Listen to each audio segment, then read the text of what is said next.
Миний бараг айгүй имзгэлж авдаг сэдвүүд энийг. Айлын том охины хөгжих эрх бол асар их зөрчигддөг Монгол улсад. Ингээ яривал хүмүүсээс жоохон дургуутсаж магадгүй ч тийм юу яриад байна.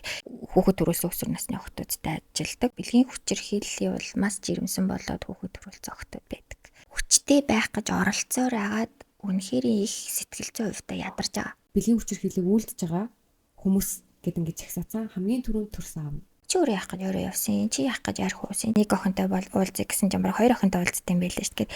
Тэр чинь зүг байхгүй юу? Хайр дурлал байна уу? Эсвэл энэ хүчирхийлэх гээд байна уу гэдгийг Эмэгтэйчүүдийн ирэх гэж ярихаар хүмүүс айгу ёо бас л уу гэл айгу залхсан, бухимдсан, эсвэл эргэн тойрныхоо эмэгтэйчүүдээр дүгнээд өө чиний ирэх лав зөрчигдөхгүй байгаа штэ. Эсвэл би лав эмэгтэйчүүд ирэхийг зөрчиж үзээгүй шүү. Гэн сэдвийг ингээ хаах гад байдаг. Тэгээ яг энэ хааж болохгүй сэдв юм аа гэдэг тухай ярилцахаар охид залуу эмэгтэйчүүдийн гүнж төвийн үүсгэн байгуулагч ундрахтай ярилцах гэж байна. Сайн байна уу? сайн байна уу? Бидний урилгыг хүлээж авч ирсэнд маш их баярлаа. Баярлаа. Тэгээд та өөрийгөө товч танилцуулбал. Намайг ундрах гэдэг. Тэгээ гүнж төв гэх төрөмс байгууллагыг одоо үүсгэн байгуулад одоо чи 23 дахь жилдээ ажиллаж байгаа. Тийм хүн байна. Тэгээ оюутан бахта байгуулж ирсэн. Тэгэл одоо бүх залуу насаа гэх юм уу баг охин насаа хүртэл энэ байгууллагатай зориулаад яг энэ охид залуу эмэгтэйчүүдийн эрхийн төлөө ажиллаж байгаа хүн байна да. Яагаад яг энэ чиглэлээр явуулсан бэ? Яагаад ингэ ер нь бол бүх амьдралаа гэж хэлэхэд бараг хэлсдэггүй шүү дээ. Яагаад ингэ зориулах болов? Яг хуу анхны нөлөөл бол нэг манай ээж бас яг ийм иргэний нийгэмд ажилладаг хүн байсан. Тэгээ бүр 5 дахь ангиасаа л ээжигээ дагаал ажилтан туслаад тэгээл нөө бичиг заасыг энэ канонд жөхөө захуулаад тэгээл ээжигээ даагч янз бүрийн хурал зөвлөгөөнд нь оролцож ингээ явсаар хагаад ерөнхийдөө яг энэ талбартай айгу танил болсон гэсэн үг. Тэгээд сургууль төгсөөд яг мэрэгжил эзэмших болсон чинь битгүүд явж байгаа л ямар ч ийсэн нийгмийн ажилтан гэдэг ийм мэрэгжил рүү одоо баг одоо эргээ батга бараг хувь тавилан юм шиг надад санагдаад байдаг байхгүй. Тэгээ нийгмийн ажилтан болоо тэгээд сурж байгаа хугацаанд ер нь яг нөгөө судалгааны ажлууд энэ төр айгу хийгээл нийгмийн амьдралтай танилцах хэрэгтэй болдог, судлах хэрэгтэй болдог.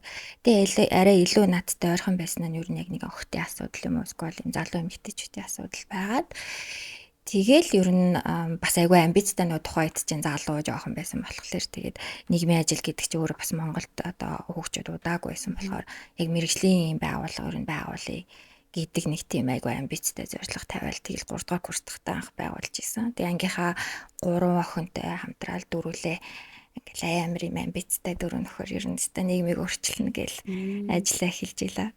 Яг нийгмийг өөрчилнө гэсэн шүү дээ. Яг яагаад заавал яг энэ эмэгтэйчүүдийн ирэх гэдэг тал дээр нь ингээд төлхөө суурилах гэсэн бэ? Мэдээж хэрэг нөгөө бид нар өөрсдөө эмэгтэй учраас бид нартай холбоотой асуудал айгу сайн мэдж байгаа. Нэг тийм юм байсан. Тэгээ хоёрдугаарт нь бол ер нь ингээл эргэн тойрны амьдралыг ажиглаад хүмүүсийн амьдралыг ажиглаалахаар эмэгтэй хүмүүсийн амьдрал нэг жоохон хэцүү байгаа ч юм шиг тэгээ нэг юм жоохон одоо сургалт өгөөл ч юм уу эсвэл нэг жоохон янз бүрийн үйл ажиллагаа энэ төр юм хом зохион байгуулаад эсвэл одоо юу гэдэг ер нь ингээл нэг жоохон хөгжүүлчихвэл тэр хүмүүсийн амьдрал айгу айтаахан болох юм шиг харагдал. Тэгтээ тухайн үеийн нөхцөл байдлаа шүү дээ. Тэгээд дээрэс нь ээж маань айгу их тийм одоо сонирхолтой юмнуудыг одоо хуваалцдаг гэсэн л та. Тэгээд нэг удаа Мексик явж ирээд надаа яг ийм өсвөр насндаа хүүхэд төрүүлсэн охидтай ажилдаг тийм байгууллага тэр Мексикт байд юм байлээ. Тэгээд ийм 2 давхар байш ингээл бүр юм нүдэнд харагдтал ярьж байхгүй. Тэгээд тухайн үед чинь бол нөгөө одоогийнх шиг юм мотос энэ төр ахгүй яг зүгээр юм пленктай камерын дээр утас ингээд зургийг буулгацсан тийм юм үзүүлээд тэгээд нэг давхарт нь ингээд сургалт нь явд юм байна. 2 давхарт нь хүүхдүүдийг хард юм байлээ. Тэгээд дандаа ингээд жоохон охтууд хүүхэд төрүүлсэн. Тэгээд тэр байгуулгын тэр охтуудад тусалт юм байлээ гэд.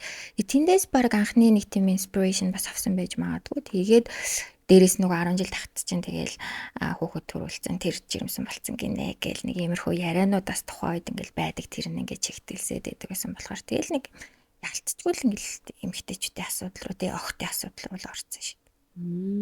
Тэгээд хоёлаа ер нь бол сая Мексик гэж ярьлаа шүү дээ. Мексикт өсвөр насны охтууд айгүйх жирэмсэлдэг төрсэн байдаг гэдэг. Тэг ер нь бол яг дэлхий дээр эмэгтэйчүүд ирэх ялангуяа залуу охтууд ирэх хөндөгдөж байгаа бол айгүй олон кейсүүд байдаг. Одоо жишээ нь Афганистан сая 2026 оны 1 сард эхнэр хүүхдээ зодохыг хуулаараа зөвшөөрсөн. Ясын хугалахгүй бол тэгээд ил шарах үүсэхгүй бол зодож болно. Өөр жишээ исламын шашин нөгөө эмэгтэй нэгээд одоо арсаанууд нь штэ арсаа харуулж болохгүй гэдэг. Сүлдээ бүр нүдийн нудаг болцсон. Нүдний ил гарч болохгүй. Өөрийн үедээ child marriage буюу насан турш хүүхдтэй гэрлэх хуулиараа зөвшөөрсөн тиймэрхүү кейсүүд зөндөө байна. Гэхдээ энэ кейсүүд одоо яг Монгол арай юм жоохон ойрхон биш. Хол болохоор хоёул яг Монголд болж байгаа хамгийн их түгээмэл тохиолддог. Ялангуяа эмэгтэйчүүд октод ирэх зөрчигдөж байгаа болон хүн ухамсартай болон ухамсаргүйгээр өөрийн мэдлэхгүй эмэгтэйчүүдийн хэрхий зөрчиж идэг. Эмэгтэй хүүхдийн хэрхий зөрчиж идэг. Тим кейсүүдийн тухай яриг гэж бодсон. Тэгээ хамгийн ихний ярих одоо жишээ нь хоёлаа энгийн кейс илүү арай easy хөнгөн кейснээс эхлэе гэж бодож байна. Айлын том охины кейс. Надад бол хамгийн ойрхон байдаг. Надад тийм дүү байгаа. 2 болон түүнээс дээш хүүхэдтэй айлууд. Тэгээд том охин нь охин бол тэр охиндоо амьдралаа баг өрүүлчихдэг. Дүүнээ гаргачих айлын том гэж гэртээ үлдээч ингэж тэгэж гэдэг. Яг энэ тэр одоо өсвөр насны хүүхдүүдэд октоудад яг яаж нөлөөлт юм бол миний бараг айгүй имзгэлж авдаг сэдвүүд энийг. Тэгээд энэ тухай бас ярихлаар заримдаа нэг монголчуудын өв боломжлол нөгөө хүүхдүүдэд өсгөж ирсэн ёс зан шилэнтертэй жоохон зөрчилдөггүй байдаг юмнууд байдаг л да хүмүүс бас их дургуйцгаад байдаг. Гэхдээ яг хүний эрх талаас нь тэр тусмаа охидын эрх талаас нь ингээ хараад үзэх юм бол айлын том охины хөгжих эрх бол асар их зөрчигддөг Монгол улсад. Тэг хөгжих эрх гэдэг чинь тэр хүн суралцах, тэ шинэ юм олж мэдэх, өөрийгөө хөгжүүлэх, хоббитой олохтой одоо яг өөр шиг чинь бүжиглэх туртай болдог ч юм уу ингээд. Тэг тэр өөрийнхөө хүсэл эрмэлзлийнхаа төлөө явах нөхцөл боломж нь байхгүй болж байна л гэсэн үг байхгүй тий. Ингээд ном уншмаар байдаг, номоо уншиж чадахгүй, заавал гэрээ цэвэрлэх ёстой, дүүнээр харах ёстой ч гэдэг юм уу. Эсвэл ингээд дугуулсан секцэнд явъя гэхлээр бас болдоггүй тий. Өөрийгөө хөгжүүлэх ямар нэг үйл ажиллагаа юмд оролцъё. Одоо сайн дурын ажил хий гэхэд хүртэл одоо боломжгүй байх жишээтэй. Тэгэл ер нь энэ бол асар том хүний эрхийн зөрчил байхгүй тий. Хүн чинь ерөөсөө л төрсэн цагаасаа одоо баг хөөхтлээ хөгжих эрхтэй гэдэг тий. Шинэ юм суралцах мэддэг таних одоо гадуур дотор зугаалах нүд нээх гэж бид нэр ярьдаг шүү дээ.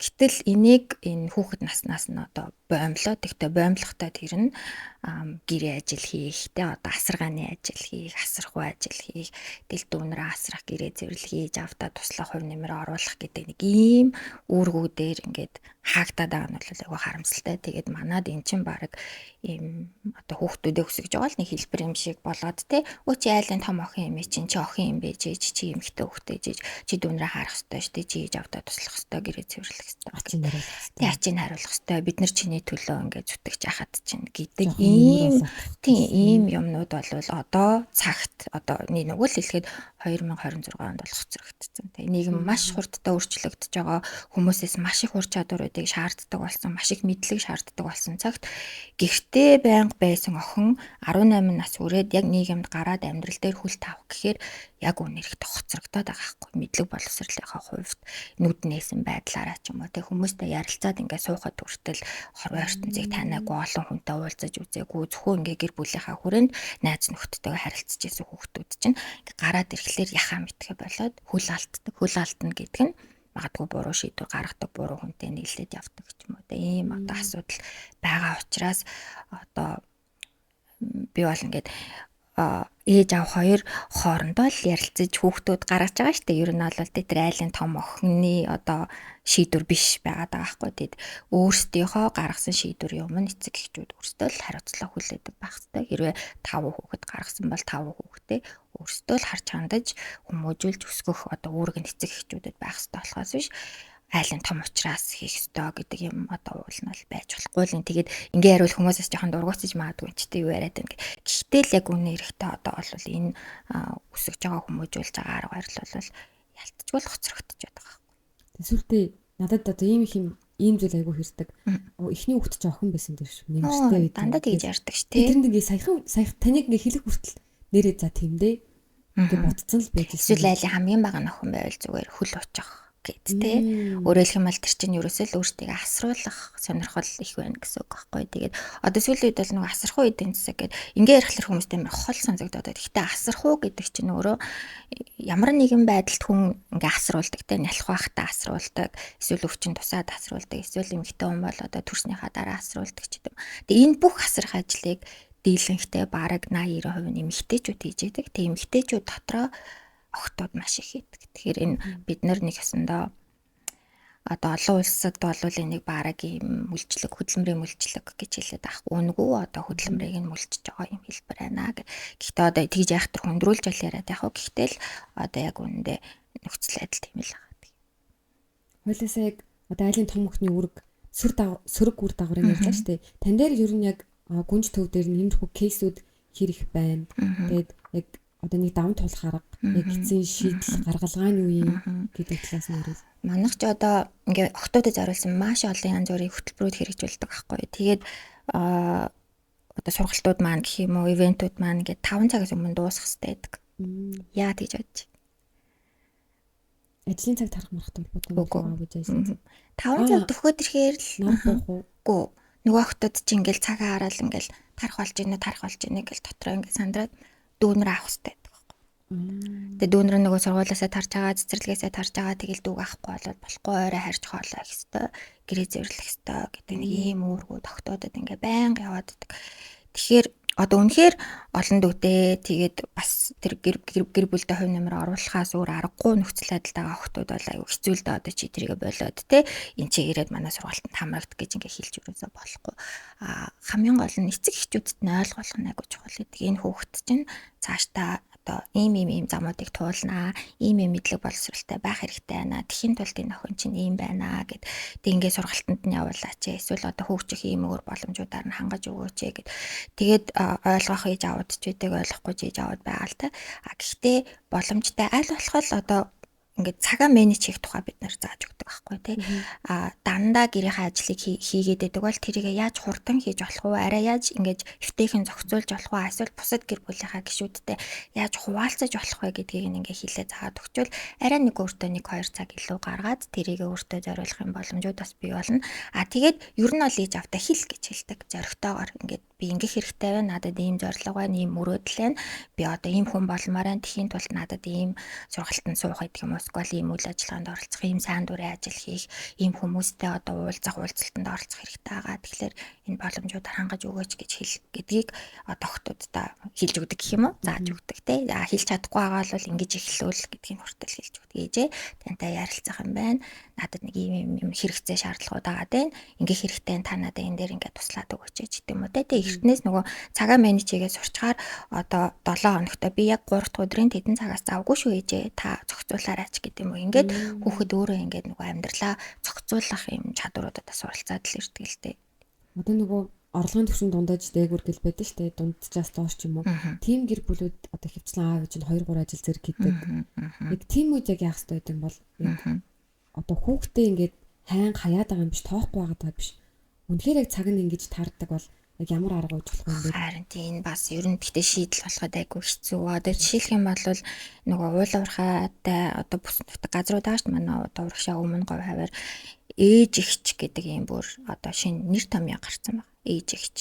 Энэ нь ямар очиртай вэ гэхээр айлын том охтууд яг ээж өгөрөг үздэг тийм аав ээж хоёр нь хоёулаа уурхай ажилдаа ээлжээр ингээд яваад өгчдөг. Тэгээ тэр явсан хаагуур нь бүх ар ажлыг энэ охтууд нь хариуцаад аваад үлддэг юм байгаа хгүй. Тэгэхээр одоо стил гэр бүл дотор айгүй сайн ярилцаж энийг ухаалгаар л шийдвэрлэх хэрэгтэй болно л гэсэн үг. Тэгээд үнэхээр ээж аав завгүй ингээд өглөөнөөс орой хүртэл эдэг тэр охин ингээд хувь нэмэр оруулахаас өөр аргагүй байгаа нөхцөлд бол тэгээд маш хэцүү. Одоо би одоо шийдэл хэлж үнэхээр мэдэхгүй байна. Гэхдээ ер нь бол ярилцах хэрэгтэй байдаг. Яаж цаг гаргаж болох уу гэдгийг ингээд гэр бүлээрээ ингээд одоо ээж аав нөгөө охин 3 сууж агаад ярилцаад те ээж аавд нь тодорхой одоо гэртээ хувь нэмэр оруулах цагуудаас гарч байгаа штэ ер нь те орой одоо 9 цагт ирж авал 9-өөс хойш яаж болох юм гэдэг юм. Эсвэл нөгөө охин маань 9-өөс хойш би бол ингээ гэрээ ажил хийхгүй яг хичээлийн шүү, яг номоо уншин шүү, яг энэ одоо нэмэлт хичээл сургалтууд аавн шүү гэдгээ ингээл яс тэр хуваарсандаа оруулаад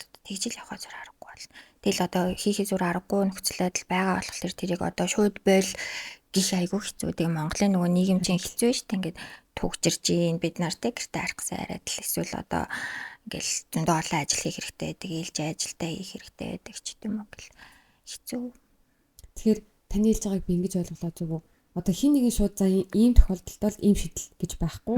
Хэцүү. Яг шийдлийг аав ээж те гурлаа дөрүүлээ сууж байгаа ярилцаад шийдэл гаргаж ирж болт юм аа. Өдөрт 5 минутыг ч хамаагүй айлын том охин ингээ өөртөө зарцуулах тэр орон зайг нь олго.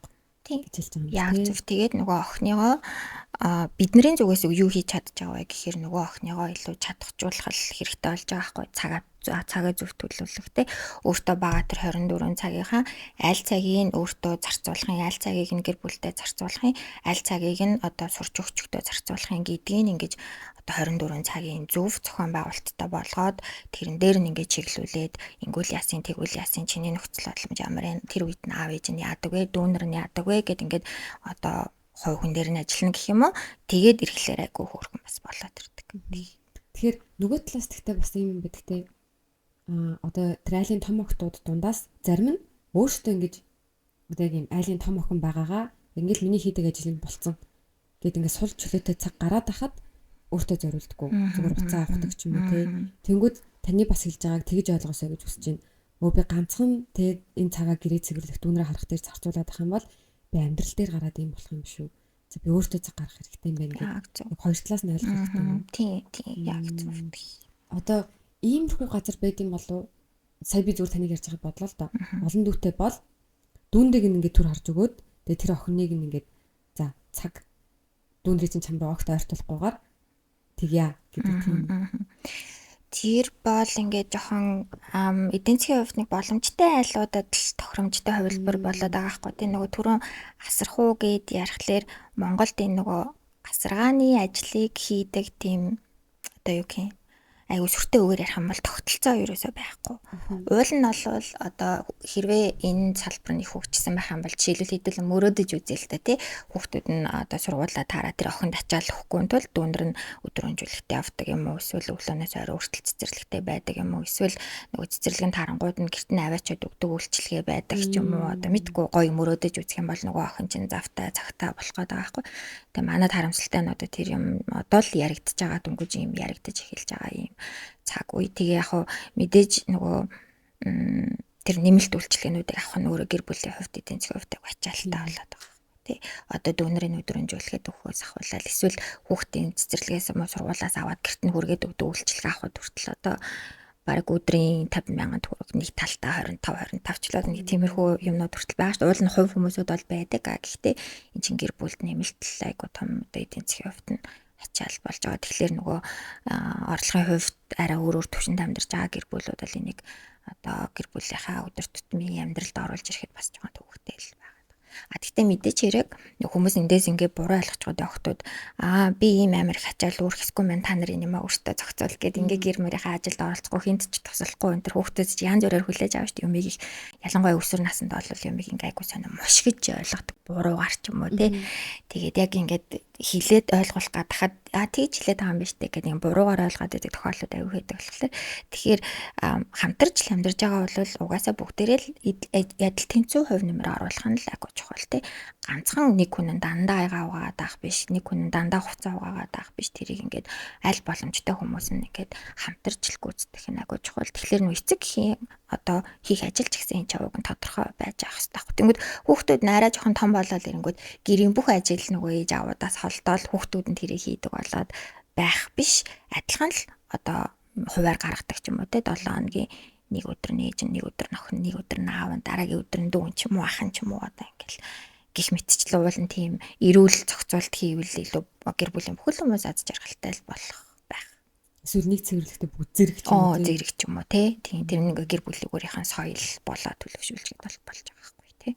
За дараагийн сэдв болохоор хүчирхийллийн тухай яг эмэгтэйчүүд рүү чиглэж ирдэг хүчирхийлэл, бэлгийн хүчирхийлэл, бие мах бодийн хүчирхийлэл, одоо амаараа үйлддэг хүчирхийлэлтэй харах, дурамжлах, сэтгэл зүйн хүчирхийлэл яг энэ дээр ихэвчлэн эмэгтэйг нь буруутгаад байдаг. За нэг талаас single mom бол эмэгтэй буруу. За яг бэлгийн хүчирхийлэл дээр бол өчийн өмссөн байсан. Чи өөрөө ямар хувцастайсэн, чи өөрөө аль гүцсэн юм биш эсвэл насандаа харагдаагүй. За эсвэл жирэмслэлтээр ярих юм бол хар багасаа явдал судлан дэлгэрсэн. Зүгээр хаагуур явж мовчсон. Жилөөр гизэж ирээд ирсэн. Гизэж ирээд ирсэн. Эсвэл насандаа харагдаагүй гэх юм. Яг иймэрхүү одоо хүчирхийлэл дээр яагаад чи ингээ эмэгтэй ингээ буруутгагдаад идэг. Тэгээд энэ дээр та бас яг одоо төрүүлсэн шүү дээ. Айлын том охины үрэг гэр аяга өндөглж явдаг сэдв гэдэг. Яг энэ сэдв таны одоо байгууллага хүрээнд яг хэрэг хөндөгддөг сэдв вэ? Хэрэг кейс байдаг вэ? Манай хол яг шууд хүчирхийллийн охирогч нартай даван туулагч нартай ажилладаг бол биш. Бүхэл төрлийн охтуудтай ажиллаж байгаа. Гол төлөв хүүхэд төрүүлсэн өсвөр насны охтуудтай ажилладаг бид нар.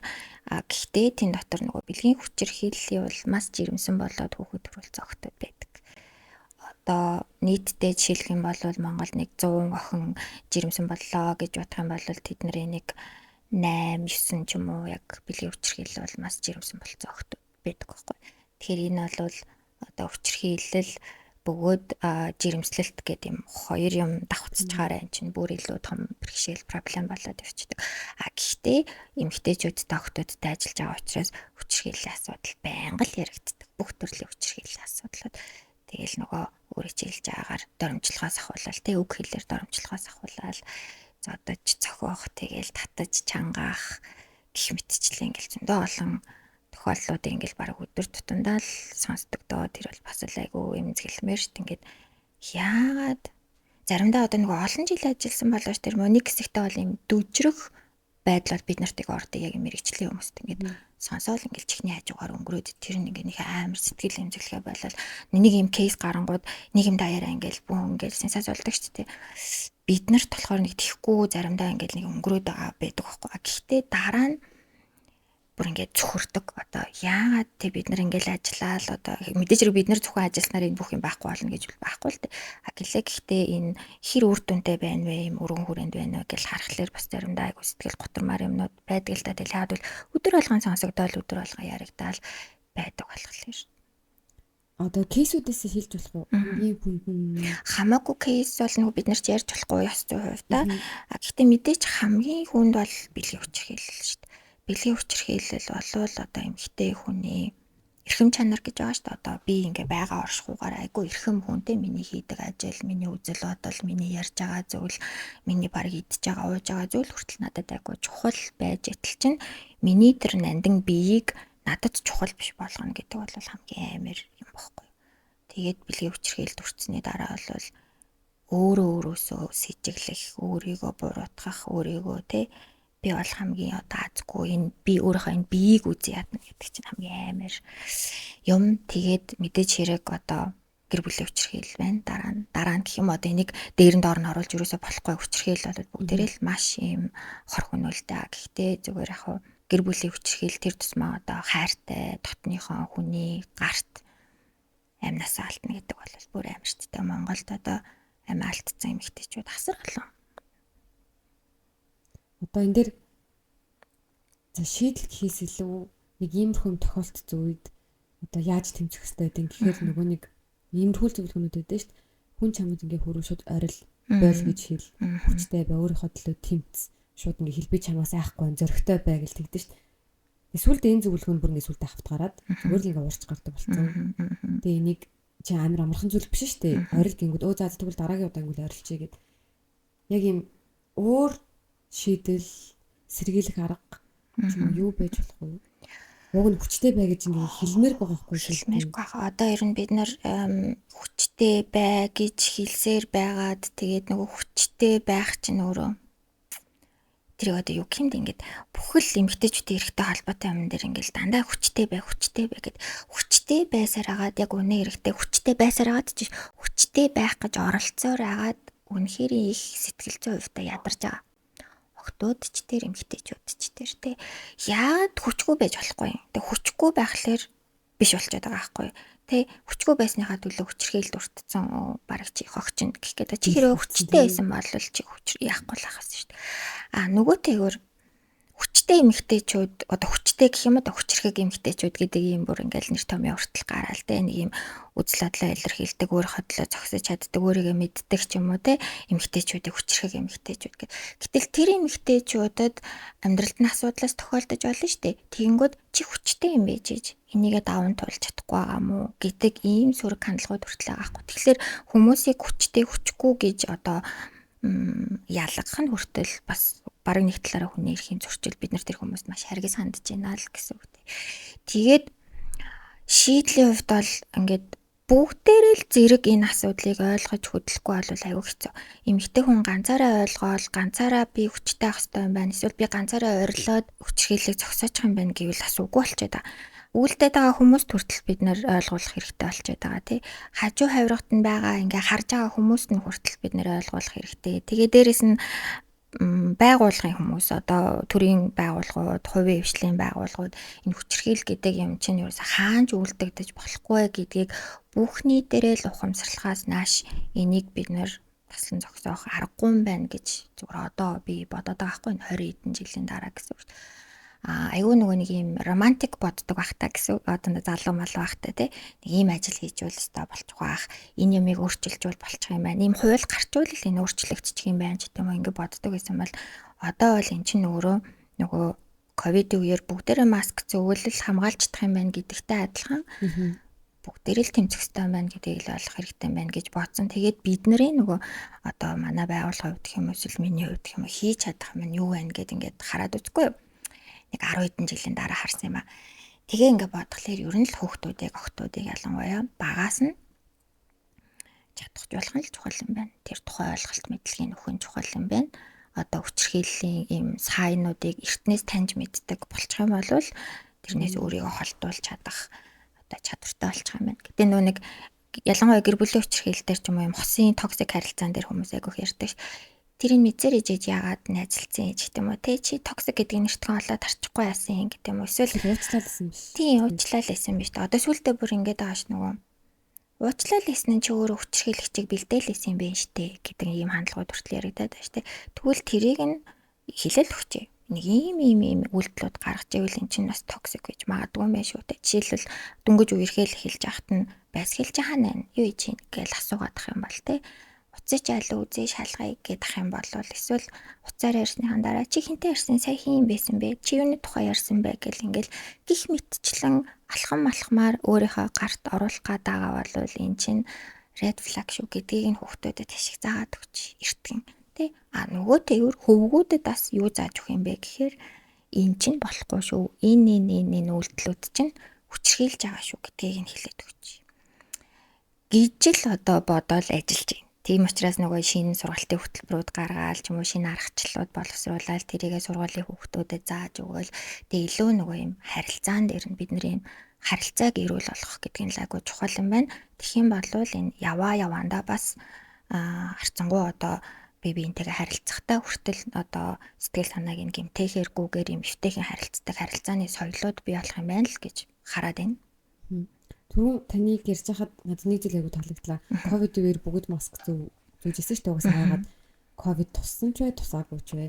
Эргэн тойронд нь ковид туссан хүн байхгүй хахад бүгд маск зүүжсэн тийм. Яг бэлгийн хүчирхийлэлээр ингэдэг. Миний эргэн тойронд хүчирхийлсэн хүн байхгүй. Эсвэл энэ хүчирхийлэл одоо фэйсбુક мөнгөөр ингээл баахан муухан мэдээ байгаа шүү дээ. Харцал яана гэл өнгөрдөг. Яг тэр хүчирхийлүүлсэн хүн миний арь дотны хүн биш юм чинь.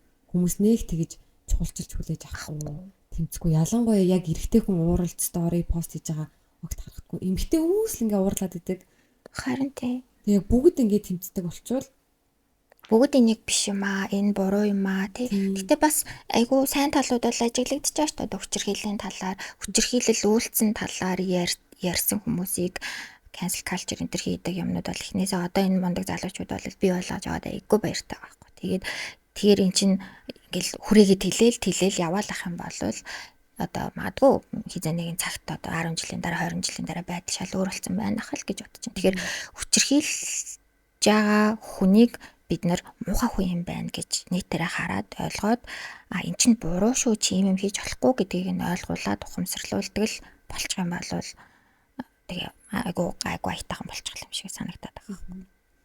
Гэхдээ дэлхийн нийтээр л тэмцэж байна. Ганцхан Монголд бид нар эмэгтэйчүүдийн төлөө тэмцээд байгаа ш тэгэл.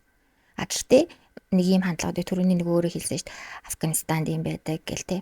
Тэнгүүд Монгол эрэгтэйчүүд хамгийн түрүүнд өгдөг гэж та нар ямар тэр улсын хүмүүс шиг эмэгтэйчүүд чиг амьдарч байгаа ш. Та нар харин ч бараг амар аз жаргалтай амьдарч байгаа зү. Гэхдээ л эн чин заавал тийм байх албатай биш аахгүй бид нар өшөө илүү гоё нийгэм рүү явах хэрэгтэй болохоос биш өөрсдөө бүр тэр болохгүй байгаа бүр тэр бурангуй байгаа те бүр тийм эмэгтэйчүүд эрхийг одоо улдаа гიშгцэн улстай өөртөө харьцуулаад харин ч гайгүй байна гэж тайвширч бол ерөөсө болохгүй. Харин тийм муутай харьцуулал үгүйс бүхэн гой санагддаг тийм. Одоо барыг тэгэл одоо барыг та нар нөгөө юм гівлүр зүгээд бурка зүгээд яваагүй нэг юм гэж ярьдаг хүмүүс хүртэл байдаг шүү дээ. Харин тийм. Тэгээд би бас нэг юм уншижсэн юм уу? Яг тодорхой бол мартчих ямар ч гэсэн чи бүх эмэгтэйчүүдийн төлөө тэмцэхгүй байгаа бол чи нэг ч эмэгтэйн төлөө тэмцэхгүй байна гэсэн үг. Яг ингээд миний эргэн тойронд ийм кейс гарвал яг чи миний миний хайртай хүнд миний эмэгтэйдүүд ч юм уу тийм юм байл хүмүүс амар уурладаг. Өөр танихгүй эмэгтэйдүүд уурлахгүй ч юм уу. Хэрвээ тэгж байгаа бол яг үнэндээ ямар ч эмэгтэй ирэхин төлөө тэмцэхгүй. Нэг юм ажиглагддаг. Өөрийнхөө таньдаг биш ойр дотны эмэгтэйчүүдэд маш хэрэг санддаг хандлагууд.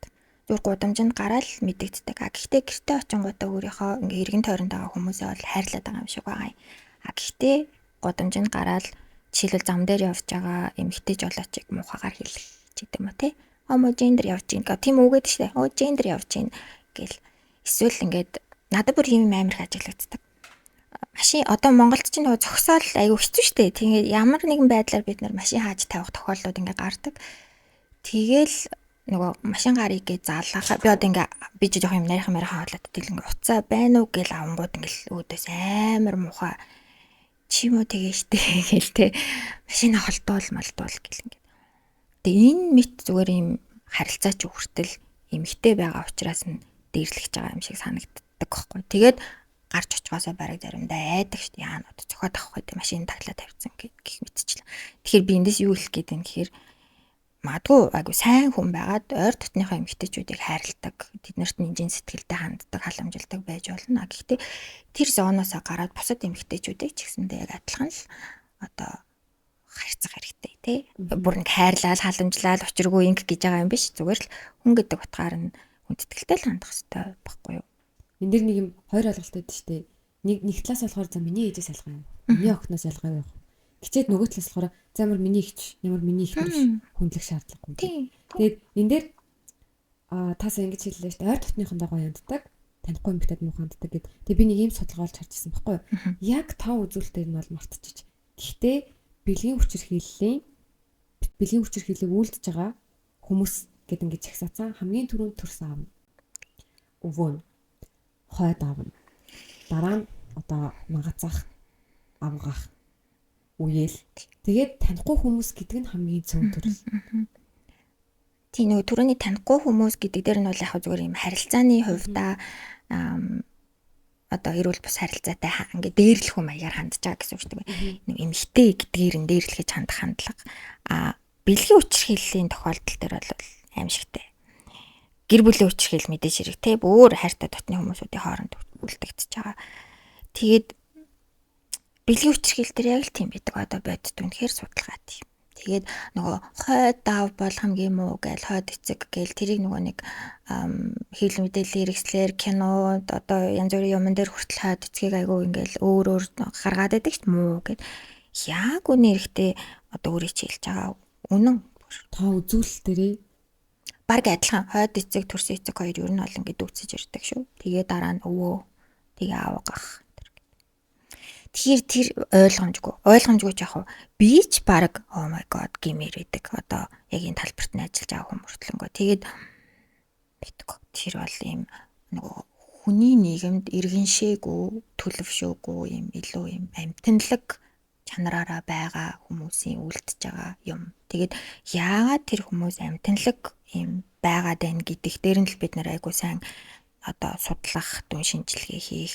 Тэгээд тийм хэрэг үйлдвэрлэхгүй тулд бид нар юун дээр анхаарах ёстой вэ гэдгийг айгуусан харах ёстой. Одоо жишээлбэл яагаад төрсөн аав нь төрсөн охиноо хүчиндээ тань гэдгийг л зан үйлийнх нь хувьд нь байна уу одоо мэдгүй. Одоо тэр ийм бэлгийн дур хүслийнх нь хувьд нь байна уу биологийн юмнууд нагаад байна уу тэр гэдэг дээр айгүй сайн судлах хэрэгтэй. Тэгээд тэгжээж л одоо ийм шалтгаан нөхцөл байд юм байна гэдэг юмыг олж хараад тэрнээс урьдчилан сэргийлэх арга хэмжээнүүдийг л авах хэрэгтэй. Тэрнээс ганц одоо хүчинцэн байна гэх нөгөө хүнээ байрч хороод шоронд хийчээд одоо 10 жилийн дараа 20 жилийн дараа гараад ирэхлээр тэр бэлгийн хүчирхийл байхгүй болно гэсэн ойлголт байхгүй шүү дээ. Тэгэхээр дараагийн одоо хохирж болох хүүхдүүдийг, охтуудыг хамгаалахын тулд бид нар урьдчилан сэргийлэх ажил амар сайн хийх хэрэгтэй болж байгаа байхгүй. Тэгээ уг нь тим кейсүүдээр сонсохоор хилдэм байл шүү дээ. Эдтэй, ихчтэй. Тэнгүүд би юм ажилласан. Одоо яг тийм хүчирхийлэгч шинж чанартай хүн байгаа шүү дээ. Тэмдэглэл хийдэг, тийм авир гаргадаг. Тим хүмүүс хизээж бүх хүний дэргэд тэр зангаар гаргахгүй. Яг ээж нь байхгүй болсон үед, ээж нь ажилд авсан байгаа үед, эсвэл өөр эрэгтэй найзууд нь байхгүй үед яг хойлохнаа багтаа гаргадаг. Тэгээ ховлонгууд ээж нь үгүй наа чинь тех хүн биш. Өөр хүмүүс манай найз уг нь тийм хүн биш дээ. Өстой тэгэхээр хүн биш гэл ингээд идэв шүү дээ. Итгэмээргүй юм. Манай тэр ингэн гэж юу гэдэг. Ер нь л хүчрхийлэгч хүмүүс чинь тийм шүү дээ. Яг эхнэрээ зоддаг эрэгтэйчүүд ч гэсэндээ ингээ яг нийгэмд гараад ирэхлээрээ шаал өөрхөндөө амар найс үнэхээр хилдэг. Тэгэл хүм болгонд туусч тэгснээ нэр хүндтэй тий. Ажлын газар мазраа супер одоо Мартин 8-аар ажлынхныгаа эрхлүүлдэг тий. Одоо ажлын эмэгтэйчүүдэд баярлуулад энэ төр явдаг хэрнээс гэрте очингуудаа харатан болчдөг. Тэгэхээр тэрийг ингээ гаднаас нь хараад таних бол угаасаа боломжгүй л тий.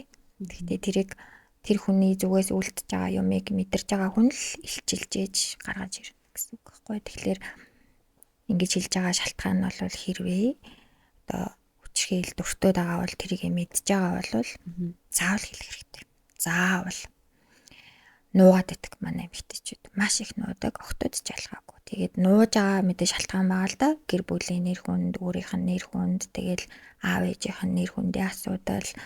Тэгээд ер нь ихэвчлэн нэг тийм нэр хүндтэй л холбоотой намайг хүчрхийл дуртдаг гэж мэдчихвээ дээ. Эсвэл намайг хүчндүүлсэн гэж мэдчихвээ дээ гэдэг чинь өөрөө мэдээж эмэгтэй хүнийхээ хувьдаа одоо өөрийнх нь оршихуйхын хувьд тийм ч таатай хүн болгонтой хуваалцаад ах мэдээлэл биш л дээ.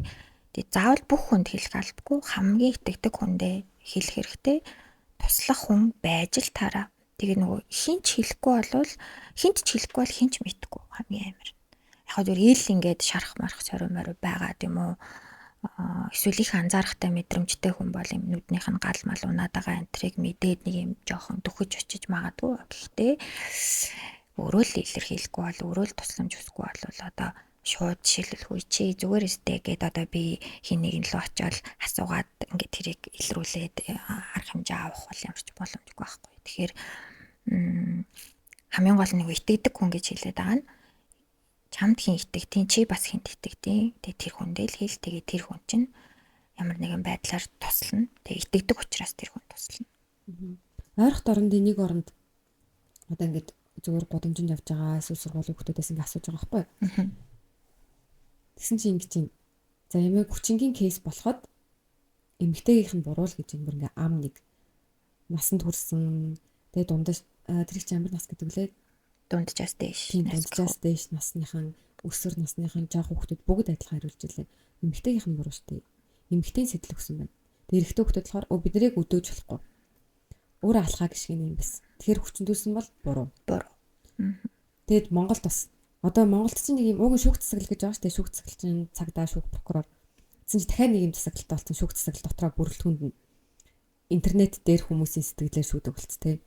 Хүмүүс ч одоо ингээл энийхэн зөв юм биш, энийх нь буруу юм биш. Энэ яг ингэсэн байна гэсэн ингээ шүүдэг. Магадгүй тэрнээс айдаг баг. Хэлжүүл альгүй байх. Намайг яг надад итгэхгүй, надаас нотлох баримт тусаад байна. Намайг яг чи өөрөө юм гэсэн биш, чи өөрөө үгүй ч лээгүй, чи өөрөө ойрлоогүй, ингээгүй тэгээгүй. Тиймнээс болоод хэлэхгүй байхыг илүү дээр үздэг юм шиг. Тэнгүүт ингээл чи хэрвээ ингээл нөхөр чинь чамайг чи ирээдүйд нөхөрт болохгүй. Буруутгах хандлага байгаа юм чинь.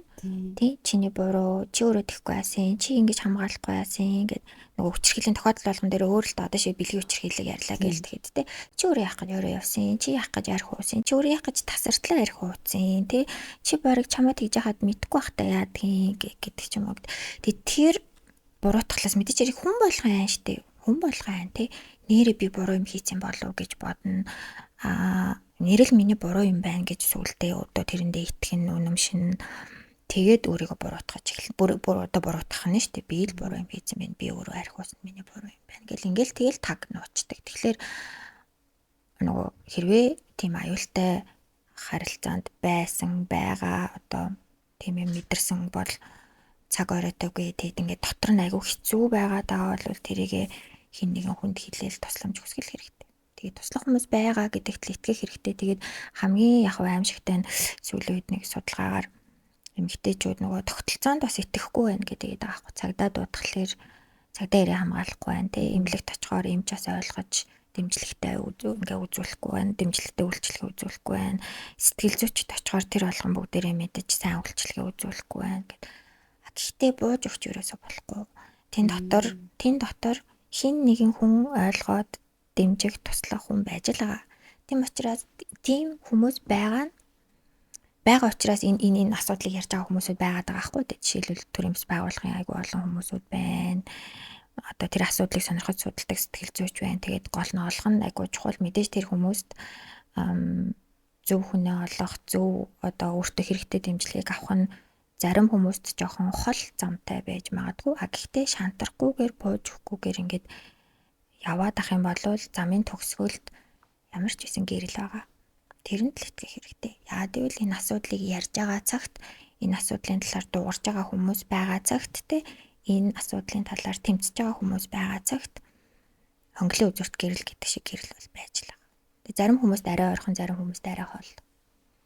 Таны хэлж байгаагаар арай өөр үгээр хэлэх юм бол хин нэгэнд хэллээгээд эхний хүн чинь ч итгэж магадгүй, эсвэл 10 20 дахь хүн чинь ч итгэж магадгүй. Эхний хүн чинь итгэхгүй байлаа гэд бууж өгч болохгүй хэлээлээ. Гүнж төв дээр очиод хэлж болохгүй болно шүү дээ. Одоо төрийн бас байгууллагууд чинь ястаа жинхэнэ нөгөө ашиг харахгүйгээр хүмүүс тусалдаг хүмүүс чинь баггүй юу. Тэгээд одоо жишээлбэл гэр бүлийн хүчирхээлд өртөж аваад хүчирхээлээсээ үндэсний төв гэд бас бараг 30 жил яг энэ хүчирхээлд өртсөн эмэгтэйчүүдтэй ажилласан юм байгууллага байна. Бэлгийн хүчирхийл бол хөөрхөн зурх гэх төрийн бас байгууллага байна. Гэх мэтчлэн ингээд нөгөө чиглэлээрээ мэрэгшээд ингээ ажиллаж идэг байгууллагууд зөндөө байгаа. Тэгэл ямар ч байсан очиод хаалгын татсан байхад өөртөө хэрэгтэй дэмжлэгээ авч л дараа. Тэг хүмүүс яг зарим нь буруу яваад, зарим нь өөр газар очиод буруу хүн дээр очиод ах тохиолдлууд бол байдаг л та. Гэхдээ нөгөө түрүүний дахиад хэлэх гээд итгэдэг хүндээ хэл гэдэг чинь тэр итгэдэг хүн чинь танд туслах хүн баггүй юу? Буруу хүндээ магадгүй очиод хэлээд байгаа учраас зам мухартаад ичээс магадгүй л тийм. Тэгээ зарим нөгөө нэг одоо таньдаг мэддэг хүндээ хэлэх гэхээр муу нэр зүүн гэдэг юмнаас айдаг баг. Ер нь юмшт ингээ ажиглаад тахлаар жишээлбэл хүчирхийлэлд өртсөн эмэгтэй нэр хүнд нэг тийм сайн нэр хүндтэй байгаад байхгүй. Одоо ингээл одоо энэ 10 өрөөнд дотор 10 эмэгтэй сууж илээ гэхэд тэр хүчирхийлэлд өртдөм байлээ штэ. Гэхээр тэр хүнийг одоо хайрлаж, инэрч, дэмжлэг хэрэгтэй юм байна да гэдэг нүдээр харахаас илүүтэйгээр нэг тийм одоо юу гэмдэ. Одоо муухагаар хэлэх юм бол хөрхий дөө гэлтэй нэг юм чаваас та тийм юм байлээ штэ гэд нэг юм тэр хүнийг хайрлаж байгаа өнцгөр биш хандах гээд байгаа тохиолдлууд дийлэнхтэй байгаад байгаа учраас нөгөө эмэгтэйчүүд чинь өөрийгөө илчлэхээс айж шít. Дэмжлэгтэй орчин үүснэ гэдэг чинь бид нар нөгөө түрүүний маск бүгдээрээ маск зүүдэг болчвол тэр эмэгтэй илчилсэн ч гэсэндээ бүгдээрээ тэрийг хайрлах байхгүй. Харин ч энэ хүн маш хэцүү замыг туулж байгаа юм байна. Бид нар туслах ёстой юм байна гэдэг нүдээр харж эхэлнэ л гэсэн. Тэгэхээр бүгдээрээ л маск зүүхгүй бол бас байдлаа айгүй хэцүү. Маск зүүн гэдэг нь одоо чинь яг ямар бүгдээрээ ойлгож одоо ер нь л одоо хүчирхийлэл гэдэг чинь өөрөө тэр хүний хүсээд хүчирхийлэлд өртөөгүй шүү дээ тий. Хүсээд өөрөө тийм нөхцөл байдлыг өөр дээр авчираагүй тэр өөрийнх нь хяналтаас гарцсан өөрөө хянж бас болохооргүй тийм нөхцөл байдалд орсон хэцүү зүйлсийг туулж байгаа л хүмүүс ахгүй юу. Амьдрал тохиолдож болох хэцүү зүйлсүүдийг тэгэхээр энэ хүнд дэмжлэг хэрэгтэй юм байна, тусламж хэрэгтэй байгаа. Энээс нь гарахт нь харин бид нар дэмнээд туслах хэрэгтэй юм байна гэдэг л ойлголтыг бүгдээрээ авах нь л айгүй чухал. Тэгэхээр бүгдээрээ маск зүүн гэдэг чинь яг тийм шиг. Жишээлбэл бид нар сэтгэл готралтай хүнийг болвол энэ хүнд дэмжлэг хэрэгтэй юм байна гэдэг нүдээр ингээ арай эерэг нүдээр хараад байгаа зү. Гэтэл хүчирхийлэлд өртсөн хүнийг болохоор тийж харахгүй байхгүй. Нэр хүндийнх нь авч хөрхий дөө нөхөртөө задлалт юм байл шүү дээ. Чи тийм үү. Энэ чинь нэр багтаа хүчндүүлсэн юм байл шүү дээ. Тэр хандлага л тийм хандлага эхлээл дотор төрж л байгаа бол тэрийг л аваа хайчвал энэ чинь нэр хэцүү юм туулж байгаа хүн юм байна штэ. Миний бас тусламж хэрэгтэй гэж магадгүй гэдэг нүдээр ингээ хараад эхэлжүүл байдал өөрчлөгдөн. Одоо энийг үзэж байгаа хүмүүс дундаас яг ийм кейс мэдж байгаа, эргэн тойрных нь хин хэнийг ажигласан байгаа. Яг яаж туслах гэх ингээ мэдхгүй байгаа хүн байвал ингээ гоё алхамтай хэлж болох боломжтой тийм юм байгаа. За чиний ихний ихийн халхамчаа очоо ярилцах гэдэг ч юм уу. Эсвэл мэдхгүй зарим нь ингээ бодож болж нөхрийг нь очиж зодчих юм уу. Тийм ингээ бодож магадгүй шүү дээ. Тэнгүүт яг ингээ үр дүнтэй тэр хохирогчтой ингээ гоё нэмэр болохоор сэтгэлийн хүч хөрийг бодит алхам өөрт нь ингээ хандаж болох орон зайг нээлттэй шүү гэдгийг ойлгох нь гэж байгаа.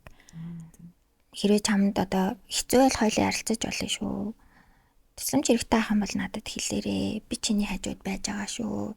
найз нь чиний дэргэд байгаа шүү гэдэг юм уу тий. Би чамд итгэж Би чамд итгэхийн шүү, шүүхгүй шүү тий. Би чамд агуу итгэж байгаа шүү гэдэг. Тэр хүн магадгүй нэг удаа бодно, хоёр удаа бодно, гурван удаа бодно, дөрөв дэх дээр 10 дахь дээр ч ирж магадгүй байхгүй. Тэгэхээр байнга ингээд нээлттэй байгаа шүү л гэдгээ ойлгох нь айгүй чухал. Тэгээд хэрвээ одоо амь насанд нь аюултай юм шиг санагдах юм бол тий. Заавал мэдээлэх хэрэгтэй. Жишээлбэл үнэхээр ингээд аимшигтай зод болцсныг нүдэрээ харсан бол заавал цагдаагийн байгууллагад мэдээлэх хэрэгтэй. Тэр бол үүрэг. Тэр тусмаа хэрвээ та одоо тэр энэ үзэж байгаа хүмүүс төрийн байгууллагатай ажилтдаг эмч одоо юу гэдгийг хүмүүс байх юм бол бүр илүү одоо үүрэгтэй болдог. Австрал жишээлбэл duty of care гэж яддаг байхгүй. Тэр нь болохоор зарим албан тушаалтнууд болоо зарим мэрэгжилтнүүдэд юм давхар тийм одоо үүрэг оноодог бусдыг хайрлах үүрэг гэх юм уу duty of care гэхээр тэгэхээр хин нэгэн хүн аюултай нөхцөл байдалд байгаа юм уу эсвэл эрсдэлтэй нөхцөл байдалд байгаа эсвэл одоо зовж байгаа шаналж байгаа энэ тэрийг мэдчихэл байгаа бол юм уу эсвэл ийм анхаарал татгууц зүйл ах юм бол заавал тэрийг мэдээлэл үүрэгтэй. Тэрийгээ умартаад тэр ажлаа хийхгүй байх юм бол гэх юм уу тэр үүргээ биелүүлэх байх юм бол хуулийн хариуцлага хүлээдэг. Тэр нь хамгийн энгийн жишээ гэхэд аптекийн одоо эмийн санчид хүртэл байдаг тэр үүрэг нь. Эмийн санчид хүн орж ирээд ийм авъя гэдэг өвчин намдах юм авъя, боолт одоо юм хавъя гэд одоо нүд ам нь хөхөрцөн ингээл ороход л тэрэмж эмийн санч хараад хэрвээ тэр хүнийг хүчрхийлд өртсөн юм шиг сэжигтэй санагдах юм бол шууд л мэдээлэх хэрэгтэй байдаг байхгүй. Манайд л тийм байхгүй шүү дээ. Одоо ингээд ирэмийн хооронд оролцоод яхаа тэгэхгүй. Тэгэхгүй. Хэрвээ тэр үүргээ биелүүлэх гэх юм бол хуулийн хариуцлага хүлээн гэдэг чинь нэгтлэр барихгүй яахгүй.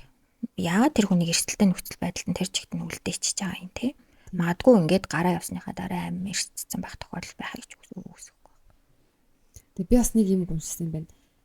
Хэрвээ чи хэнийг эмэгтэйг хамгаалах юм бол заавал эмэгтэй гэлтгүй ер нь хэнийг хүнийг хамгаалах юм бол дараа нь чи чамайг хамгаалах хүмүүс байна гэсэн үг.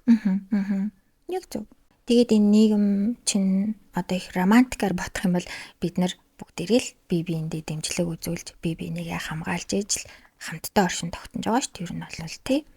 Тийм учраас зөвхөн одоо өвчнөөс сэргийлэх тухайн асуудал биш. Хүчрхийл гэдэг чинь өөрөө нийгмийн өвчин баггүй. Нийгмийн өвчин. Тэгэхээр энэ нийгмийн өвчнтэй бүгдээрээ л адилхан одоо вакцин илгээж тэмцэхгүй болохгүй. Цаг бол үнэхээр ирсэн. Тэгээд аюултай байж та одоо ингээл хамгийн энгийн жишээ гэхэд ингэж хамгийн аюулгүй улс гэдэг одоо сая охиныхоо өвлийн амралтаар бид нөө Сингапур явсан гэр бүлээрээ. Тэгээд Сингапур бол одоо эмэгтэйчүүдэд хүүхдүүдэд хамгийн аюулгүй одоо хамгийн сейф улсуудын бас нэгд тооцогддог гэдэг. Тэгээ яг ер нь ингээд нэг орой үеийн цагаар явж байгаад бол нэг тийм аюултай юмнууд бол мэддэхгүй л амлалт. Тэгээ манай охин маань нэг хоёр найзтайгаа хамт бас орой жоохон ингээд зугаалж агаад тэгээд буудалтаа ирсэн байгаа хгүй. Тэгсэн чи тэр буудалт маань монголчууд айгу олон бас байсан. Тэгээд нөгөө түлхүүр хүлээгээд ингээд би нөгөө дээрээс өрөөнөөсөө бууж ирэх хоорондор түлхүүрөө хүлээгээд намайг ингээд хүлээгээд лобби зогсож байгаа хоорондор нэг монгол эрэгтэй очиод явах уу гэж асуусан байхгүй. Тэр улсад чтэй тэр тэнцээ одоо Сингапурт тэгээ монгол эрэгтэй хүн. Тэнцээ асар олон мянган улс орны эрэгтэйчүүд байгаа шүү дээ. Тэгэхээр бид нарт нэг юм одоо нөгөө бараг одоо би бол тийш хэлмээр дээ.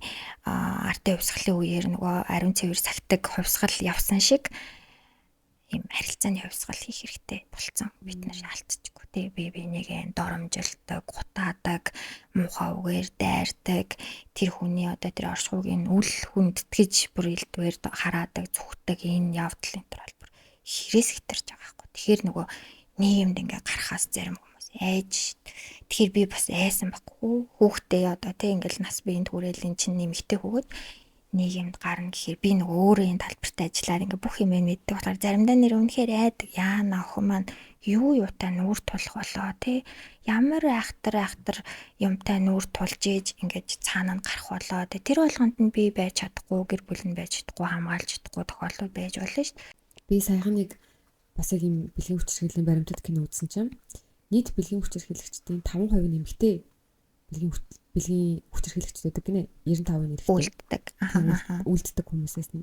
Тэгээ битээр одоо энэ дээр юу гэдэг бүх эрчүүдтэйгээ үзэн ядаад байгаа биш яг тэр муухай үйлдэлийг хийдэг эрчүүд дээр ярьж байгаа. Тэгэхгүй бол одоо айгүй ингэдэж штэ бүх эрчүүд юм шиг эрчүүд байгааг л тэгдэж штэ. Өртөөсөө тэр хүмүүс рүү хандаж дайрч хэлээгүй. Бүх эрэгтэйчүүдийг гутаанд оромжлаагүй. Яг тэднийг хэлж байгаа шүү гэдгийг гээд нэг сануулж хэлмээр байна. Яг зөв. Тэгээд танаас нэг лавлж асуумаар байгаа юм нь та сайн гэсэн шүү дээ. Токсик харилцааг таних тэмдгүүд гэж байдаг. Жишээ нь байн хаана гэж суудаг, уцаж шалгадаг бол тэрнтэй адилхан. Яг юм энэ хүн чамайг хүчирхийлэх гээд байна гэдэг тийм одоо таних тэмдэг байгаа юу? Одоо чинь ихэнх хүчирхийллүүд шууд уулзаа шууд ингээл хүчирхийлсэн юм байхгүй. Удаан ингээ харилцаал чат бичээл өдөө хоргоогоол тэгж жагаад хүчирхийлсэн тохиолдлууд бүр их байдаг шүү дээ. Тэгээ энэ яг энэ залуу намайг хүчирхийлэх гээд надтай ингэж хандаад байна уу? Эсвэл үнэхээр надтай сайн одоо тайртай одоо дурлах гад ингэж хандаад байна уу гэдгийг таних ямар ялгаа байгаа юм бол ялангуяа өсвөр насны хотод харин тий одоо яг энэ тохиолдол дээр бол нөгөө болзооны хүчин гэдэг байгаа.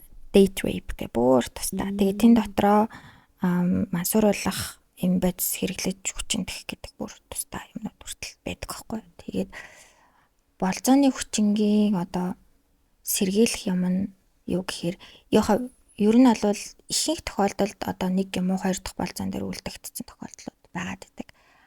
Нилээд одоо нэг хэсэг тохиолдол дээр нь бол нилээ ингээ уулзаж явж байгаад хүчирхийлсэн тохиолдлууд ч басаа. Тэгэхээр яг тохиолдол бүрээсээ бас онцлогосон шалтгаал. Тэгээ нөгөө эхний 1-2 дээр гэдэг юм бол өөрийгөө хамгаалах юм ингээ ардаа айгу сайн хийсэн байх хэрэгтэй гэдэг. Нөгөө хаана явж байгаа гэдгээ мэдээлэх те аав ээжтэй найздаа бид нар бол бүр юу гэж зөвлөдөг вэ гэхээр эхлээд огт танихгүй хүнтэй уулзах жаал ганцаар явах хэрэггүй гэдэг юм зөвлөдөг байхгүй. Тэнгүүд нөгөө нэг юм жоокнууд гараад идэв шүү дээ. Нэг охинтой бол уулзъя гэсэн ч юм ба хоёр охинтой уулздаг юм байл шүү дээ. Тэр чинь зүг байхгүй юу? Яагаад гэвэл ингээд 50 танихгүй хүнтэй гав ганцаараа очиж уулзах юм бол айгүй эрсдэлтэй. Тэгээд эхний болзоон дээр жишээлх юм бол нэг тийм огт мэдхгүй газар уулзаж бас ерөөсөө болохгүй. Очиж үзэж байгаагүй, өөрөө очиж үзээгүй, танихгүй газар аль болох өдрийн цагаар уулзахыг бас зөвлөдөг. Тэгээд тэр тусмаа олон нийтийн газар тий олон хүмүүс байдаг кофе шопт ч юм уу эсвэл кино театрт ч юм уу ингээд тэгээд шууд одоо тэнд уулзъя гэдэг урилгыг нь хүлээж аваад шууд тэр газар нь бол очиж болохгүй. Өөрийнхөө мэддэг, таньдаг, танил газруудыгаа бас ингэж санал болгох хэрэгтэй байдаг гэдэг юм уу. Тэгээ утсандаа заавалчгүй нэгчтэй байх хэрэгтэй. Тэгээд утсан заавал бүтэн цэнэгтэй байх ёстой. Тэгээд дээрэс нь буцаж гэртээ харах мөнгөтэй одоо бэлэн мөнгөтэй эсвэл карттай байж ах ёстой. Хүргээд өгье гэдэг саналыг бол бити яав гэх мэтчлийн юм зөвлөгөөнүүдээс бид нар өгдөг. Тэгээд дээрэс нь нөгөө хаана хинтээ уулзж байгаа, ямар хүнтэй уулзж байгаа гэдгээ заавалчгүй аав ээжтэй юм уу эсвэл дотны найзтай хэлэх хэрэгтэй. Тэгээд энэ болзоо тэдэн цагийн хугацаатай үргэлжлэх байх шүү гэд. Тэгээ ингээ болзоонд явахаар нэг тийм амар айцтай юм шиг санагдчихад. Гэхдээ энийг тийм заавал айцсаар биш ингээд өөрийгөө би эрсдэлд оруулахгүй гэдэг талаас нь харж бүгдийн төлөвлөх нь агай чухал байдаг. Хайр дурлал байна уу эсвэл энэ хүчирхийлэх гээд байна уу гэдгийг одоо тэгтээ би одооны залуучууд дээр бол хэлэхэд бас айгу хэцүү байна. Энд бас хэцүү төвхтэй болцсон юм шиг хэлээ шүү дээ. Нөгөө аяжаагаараа хоорондоо танилцаал тэгэл би бинийгээ дагалцаал тэгэнгүүтээ уулзаал танилцаал тэгэл нөгөө хоорондоо ярьж байгаа л ингээл уулзаал тэгээд ер нь бол нэг тийм арх уу гэдэг санал тавих ч юм уу те бааранд орё гэдэг санал тавих ч юм уу чи энийг уучаач гэдэг саналууд тавих ч юм уу тэр зүйлсүүдээс бол ер нь хэрвээ сайн танайг бол зайлсхийх хэрэгтэй. Яагаад гэвэл өөрийгөө тийм эрсдэлтэй нөхцөл байдалд оруулж болохгүй. Тэгээд ялангуяа тэр нөгөө мансууруулах бодис хэрэгжилж хүчиндэг хүчрхийлж юм бол яг тийм байхгүй. Ингээд уух юмд нь унтуулдаг юм хийгээл тэгэл хүчинцэн байгаа тохиолдлууд зөндөө байдаг учраас тэгэл ийм өөрийнхөө юм одоо бид нар бол ийм safety plan гэж ярьдаг. Өөрийгөө хамгаалах төлөвлөгөөгөө айгуу сайн боловсруул, эртнээсээ боловсруулад тэгээд танихгүй хүнтэйгээ уулзах. Одоо нэг юм байдаг шүү дээ. Харанхуй гудамжинд нэг замаар эмэгтэй хүн алхаж байгаад ардаас нэг эрэгтэй хүн алхаж ивэл эмэгтэй хүн зам гардаг гэдэг. Тэнгүүд тэр нь одоо эрэгтэй хүнд айгүй юм offensive боёо жоохон доромжилж байгаа санагддаг. Би одоо хулгай чиг харагдаад байгаа юм бах гэмтрэгтэн шиг харагдаад байгаа юм бах тэгээд эмэгтэй хүн хараа мэдэхгүй шүү дээ. Мэдэхгүй. Харваажин хүчирхийлэгч царайтай, харваажин хулгайч царайтай хүн гэж байхгүй. Тэрийг хараад энэ нь хулгайч энэ итгэж болохоор ингэж мэдэхгүй болохоор эрэгтэйчүүдийн зүгээс ч гэсэн тэрийг намайг доромжилчлоо гэж бас хүлээж авахгүй тэрийг хүлээлдэг байвал тийм. Одоо хүн надад итгэхгүй байгаа. Энэ нь окей. Надаас 100% болж байгаа юм биш. Тийм. Яагаад гэвэл нэг мөрийн байгаа учраас эмэгтэй хүн орой удаж ганцаараа харанхуй гудамжаар явах нь аюултай байдаг учраас надаас өөр одоо магадгүй өөр хүмүүс айлгаж болцшгүй учраас ч гэдэм үү тэрийг ойлгоод хүндлэлтэй хандах нь бие нэмэгтэйг айлахгүй байх ёстой юм байна гэж өөрийгөө хоошин татах нь л амар чухал байна. Тэгээ тэрийг залуучуудад ойлгуулах, таниулах, мэдүүлэх. Тэгээд бас нэг юм бид нөгөө түрүүнээс хойш ингээл эрэгтэйчүүд гэж яриад байгаа нь яг одоо бодит байдал дээр эрэгтэй нь арай олон ингээд байгаад байгаа учраас л яриад байгаа. Гэхдээ нөгөө талаар нөгөө эрэгтэйчүүдийн нэр хүндийн асуудалчаас байгаа хгүй хэрэг хүчирхийлд өртсөн гэдгээ хэлэх нь эмэгтэй хүн хэлхээс илүү эрэгтэй хүмүүсийн хувьд аягүй ичгүүртэй байдал байдаг учраас тэргийг хэлэхгүй мэдээлэхгүй байгаа болохоор бид нараас мэдхгүй байгаад ээж магадгүй байгаа тийм. Бүртгэгдсэн тохиолдлоор эмэгтэй илүү бүртгэдэггүй тохиолдлоор бараг тэнцүү шахавч байж болно ш. Тэр нуугдсан мэдэгдэхгүй байгаа, хинт ч хэлэхгүй байгаа юмнуудыг бид нар одоо тааж зохиож ярих боломжгүй байгаа учраас яг ил болсон юмнуудаа л ийм яг бодтой, баримттай, факттай байна л гэж яриад байгаа юм тэр ахгүй. Тийм учраас нөгөө дахиад залруулах хэлэхэд би юм биш одоо миний эргэн тойронд эрэгтэйчүүд юм биш хахад эдгээр нэг ийм феминист хүүхнүүд төрийн бас байгууллага гэл янз бүрийн нэр өгчөөл ингээл муулаад байна гэд үгүй яг бодит адил ийм байгаа учраас харин ч та хэрвээ би биш тийм биш юм бол бусад эрэгтэйчүүдэд ч гэсэндээ нөлөөлөх ажлыг хийх эрэгтэйчүүдээ хөвгүүдээ ингэж болохгүй шүү. Энэ чинь ийм юм байна. Энэ чинь ийм үйлдэл юм байна. Болохгүй юм байна гэдгийг ингэж ярьж хэлж таниулах нь айгуу чухал. Тэгээ одоо энэ тэмцэлд эрэгтэй хүн ороод ирчихвэл надад ингээ амар гоё болно. Зүгээр ядчил ингээд одоо сошиал медиаг харахаар одоо хин нэгэн кринж хүн сонирн бичлэг гэвэл эрэгтэйчүүдтэй хаа гэл ингээ шеэрлдэг тий. Тэнгүүж ингээ хүчирхийлдэг ёо та нар ийм арчаагүй байхад болооч гэж шеэрлж байгаа хүн харагдаагүй. Яг эрэгтэйчүүд эмэгтэйчүүд л уурлал та нар ийм байхгүй гэд яг эрэгтэй хүн тиймэрхүүн дээр баг гэлдэг. Харин манай эрэгтэйчүүд чи бие биендээ хайртай шүү дээ. Нөгөө эр хүндээ хайртай гэдэг шигтэй дээ. Нөгөө бие биенийхээ нэр хүндэд тасгалтахгүй, тэр муухай харагдуулахгүй, өөртөө хүүсийг муухай харагдуулахгүй гэж тэр чинь бас нэг талаараа зөв л дөө. Гэхдээ хэрэв үнэхээр тийм үйлдэл гаргадаг эрэгтэйчүүдийг мэдсээр байгаа л жишээлбэл эхнэрээ зоддаг эрэгтэйг мэдсээр байгаа бол яагаад найзлаад байгаа. Яагаад хэлж болохгүй байгаа юм те эн чинь муухай чи болооч эн чинь эрэгтэй эмэгтэй хүнийг аюу хэцүү хүнтэй адилд оруулж чи хүнийг ихнэрээ хайрлах хэрэгтэй чи найз охиндоо ингэж хандаж болохгүй гэдгийг хэлж ойлгуулдаг байхan л амар чухал. Эрэгтэй нэрэгтэйдээ шаардлага тавьдаг болчих. Тэгдэг болчвол ингээ нийгэм аягүй гоё л. Гэтэ ер нь бол бас юм түүхэн ч гэх юм уу зарим нэг юм амжилттай эмэгтэйчүүдийн эрхийн асуудал шийдэгдсэн тохиолдлууд дээр маш хүчтэй эрэгтэйчүүд орж ирснээр шийдэгдсэн тохиолдлууд байдаг шүү дээ. Ингээд эрэгтэй хүн араас нь дэмжсэн учраас эмэгтэйчүүд хүч ороод тэр тухай ярьсан ч гэдэг юм тийм. Одоо жишээлбэл нөө Малала гэдэг охин байдаг шүү дээ. Охтын боловсрох эрхийн төлөө дэмжижсэн. Одоо л бүр насанд хүрсэн эмэгтэй болсон. Аав нь маш хүчтэй эрэгтэй хүн байсан байхгүй. Ардаас нь ингээл охиныгоо дэмжээд, охиндоо итгээд, охиныгоо пүшлээд байсан. Бас нэг юм үг алдартай гарчсан. Жинхэнэ эрэгтэй хүн феминист байт юм аа гэд. Feminism men are feminists гэх үг нь даашдаг. Феминизм гэдэг нь эрчүүдээ дарыг гэдэг үзэл биш. Феминизмын ачаар эрэгтэй хүний амьдрал ч гэсэн юм дээшилдэг, ашигтай байдаг гэдгийг ингээ ойлгодог. Тийм. Яг тэр талаараа явуулдаг. Тийм. Ерөөсөө л эмэгтэй болж төрснийхөө үүднээс асуудал бэрхшээлгүй нийгмийг бүтээх хэрэгтэй болчиход байгаа хгүй. Тэгэхээр энэ тэнцүү. Тэгээ эмэгтэй хүн болж төрчөөд жоохон хэцүү замуудыг туулаад байгаа учраас феминизм гарч ирж байгаа шүү дээ. Үгүй бид нэр арай нэг аятайхан нийгэмд л амьдарчмаар байна. Бид нар бас хүчндүүлээд амаргүй байна. Эсвэл бид нар эмэгтэй болж төрсөн учраас дандаа гэрээ ажил хийгээд амаргүй байна, тэ. Эмэгтэй болж төрсөн учраас бид нар ингээ буруутгагдаад баймааргүй байна. Зүгээр хэдүүлэг адилхан гоё амьдарчил даа л гэдэг үзэл санааг ярьж байгаа чинь л өөрөө феминизм баггүй. Тэрийг дэмжиж байгаа эрэгтэй хүн бол феминист эрэгтэй. Феминист өөрийгөө феминист гэдгээс ичгч хэрэг байхгүй ш. Тэр чинь харин ч илүү ийм гоё дэвшилтэд үзэлтэй те орчин цагийн хүн байна гэсэн үг байгаа байхгүй. Тэгэхээр тийм орчин цагийн эрэгтэй байна гэдэг ч үгүй асар гоё илгүү те. Харин тийм. Тэгээд сая нөгөө нэг феминизмгээ онцлсан бас нэг шалтгаан болохоор ингэдэг гэж байгаа байхгүй. Яг хүн гэдэг хуваараа эрхээ зөрчилээд байгаа биш.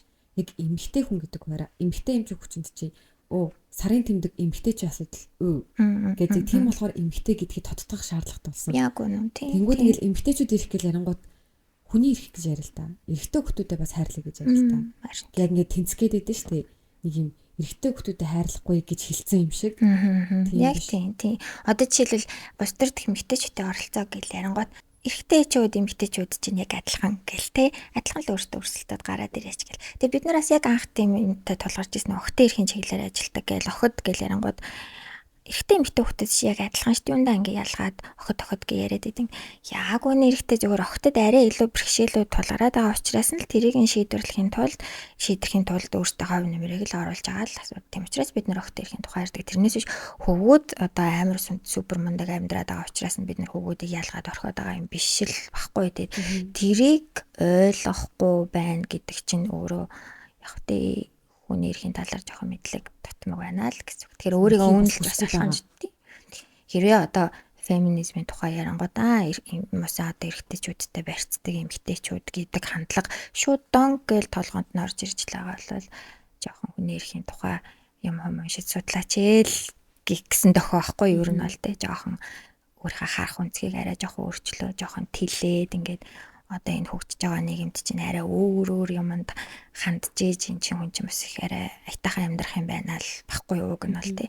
Тэгээ хуучинсгаараа хандаалах юм бол өөртөө л өрн төвөг удаж тэл нэг юм феминизм яриад эмэгтэйчүүд ирэх яриад ингээл яриа гараад ирсэн эмэгтэйг ингээл чим үү одоо гэл тэгж авал тэр өөрийгөө л цавааж байгаа шүү дээ. Яг тэр эмэгтэй чинь өөрийнхөө үзладлыг л илэрхийлж байгаа шүү дээ. Адилхан л тэнцвэн амьдрал гэдэг тухай юмнууд л яриад байгаа болохоос бид нар таанасын дээр гараа дарга болоод даалгад үгүй гэсэн бол юусоо баг хийсэн ш тийм байдгүй гэсэн. Би энэ дугаараа эхлүүлэхдээ нэг хоёр төрлийн эхлэл ботсон байсан байхгүй. Тэгээд сая нөгөө эхлүүлээгүй төрөл нь болохоор юм байсан. Эмэгтэйчүүдийн асуудал гэж ярихад болоод нийгмийн асуудал гэж ярьдаг бол амар гоё. Буюу хэрвээ эрэгтэй хүнд сарын тэмдэг ирдэг байсан бол энэ нь яг ингээ онцлохгүй шүү дээ. Сарын тэмдэг бол тэр хүүснийх тэдэн насны асуудал гэдэг ч юм уу гэхгүй. Яг эмэгтэй хүнд ирдэг болохоор наа чи хүний асуудал биш яг эмэгтэйчүүдийн асуудал. Эмэгтэйчүүд өөрсдөө шүү. Тэгээ бас нэг жишээ нь охтууд 10 жилдээ тий нууцаар бие биедээ хэрэглэлд амьдэрдэг. Энэ жишээ нь эмэгтэйчүүд ирэх зөрчигдөд байгааг энийг илэрхийлэх байхгүй. Хэрвээ эмэгтэйчүүдийг хүндэтгдэг байсан бол охтууд санаа зовхгүйгээр л шүү дээ. Ингээд бие биедээ шивнэхгүй шүү дээ. Миний юм ирсэн гэхгүй. Тэгэд бүр нэг юм байна. Муу цус. Тийм. Хаанаас гараад ирсэн муу цус биш шүү дээ яг үнэндээ.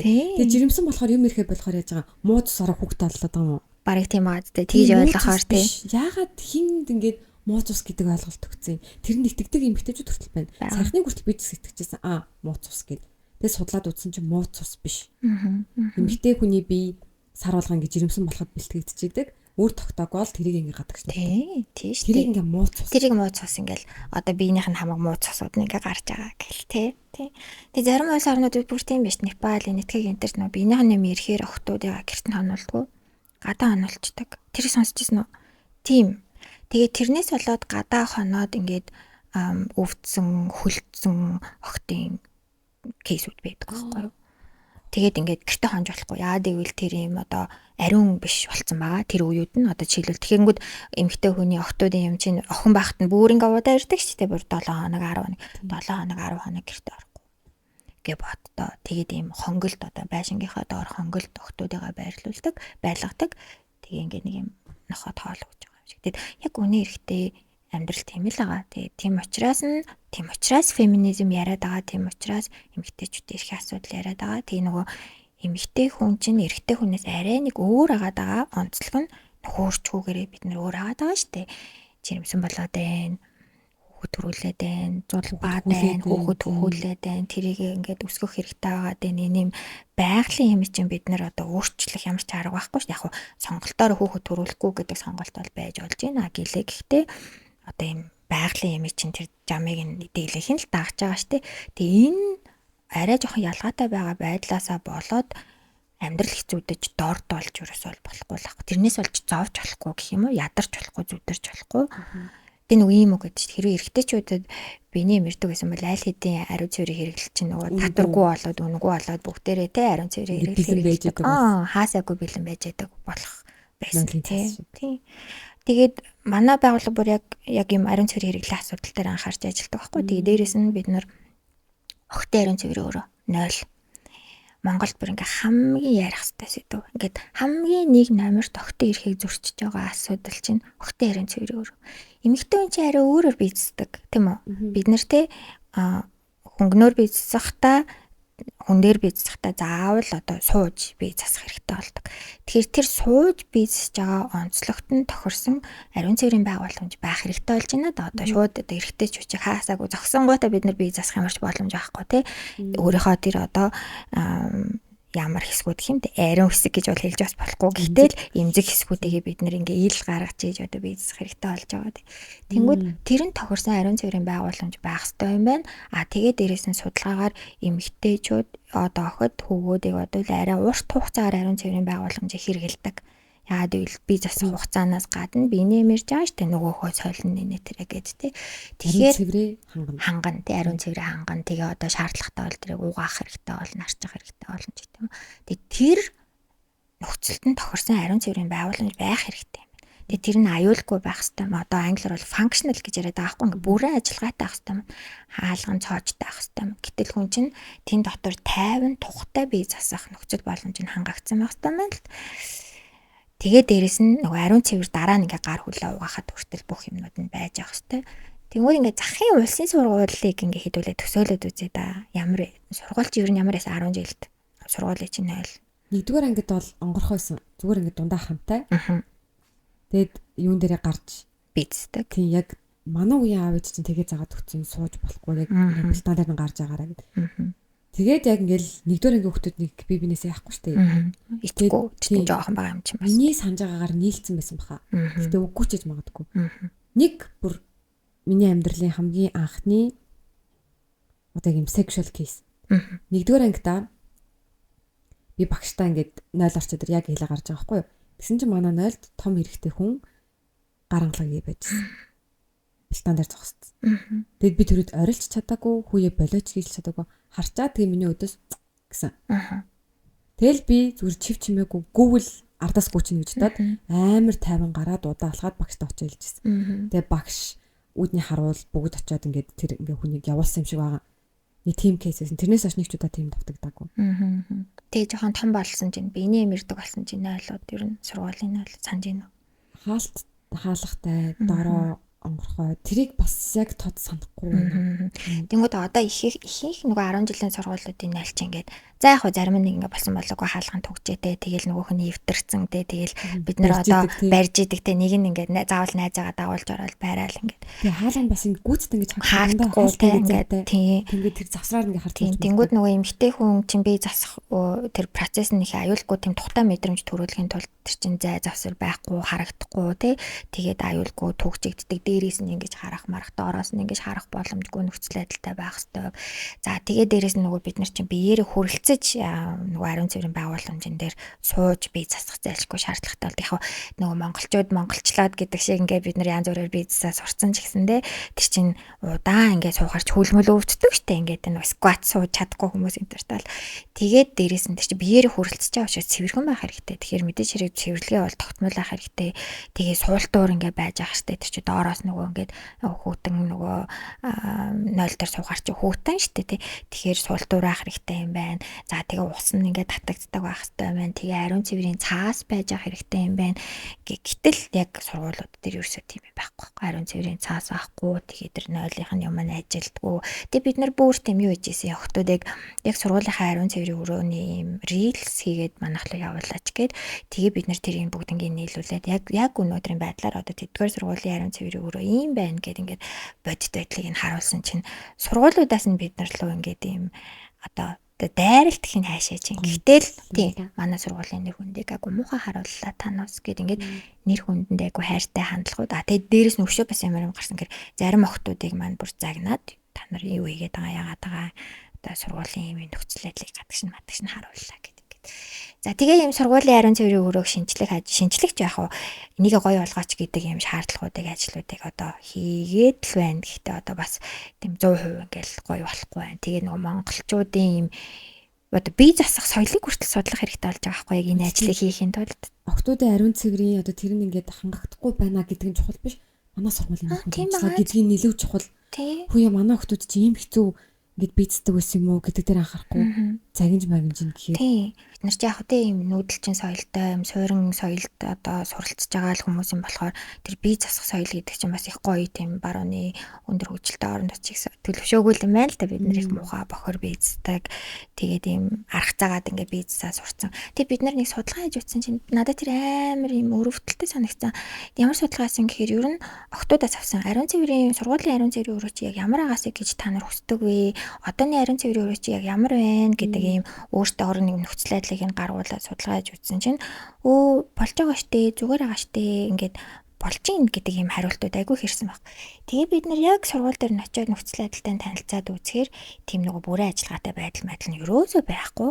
Тэгээ эндээс юу дүгнж болж юм гэхээр тэр нөхцөл байдалтай хүүхдүүд маань бүр тасцсан юм байна. Угаасаа л тийм байдаг учраас угаасаа л тийм гэж бодсон. Энээс өөр байх боломж нөхцөл байхгүй юм байна гэж бодсон. Гэтэл бид нар чинь үгүй штэ гой нойлд би засмаар байгаа байхгүй юу тий. Гой нойлд ариун цэврийн цаас нь бэж идэг нойлд.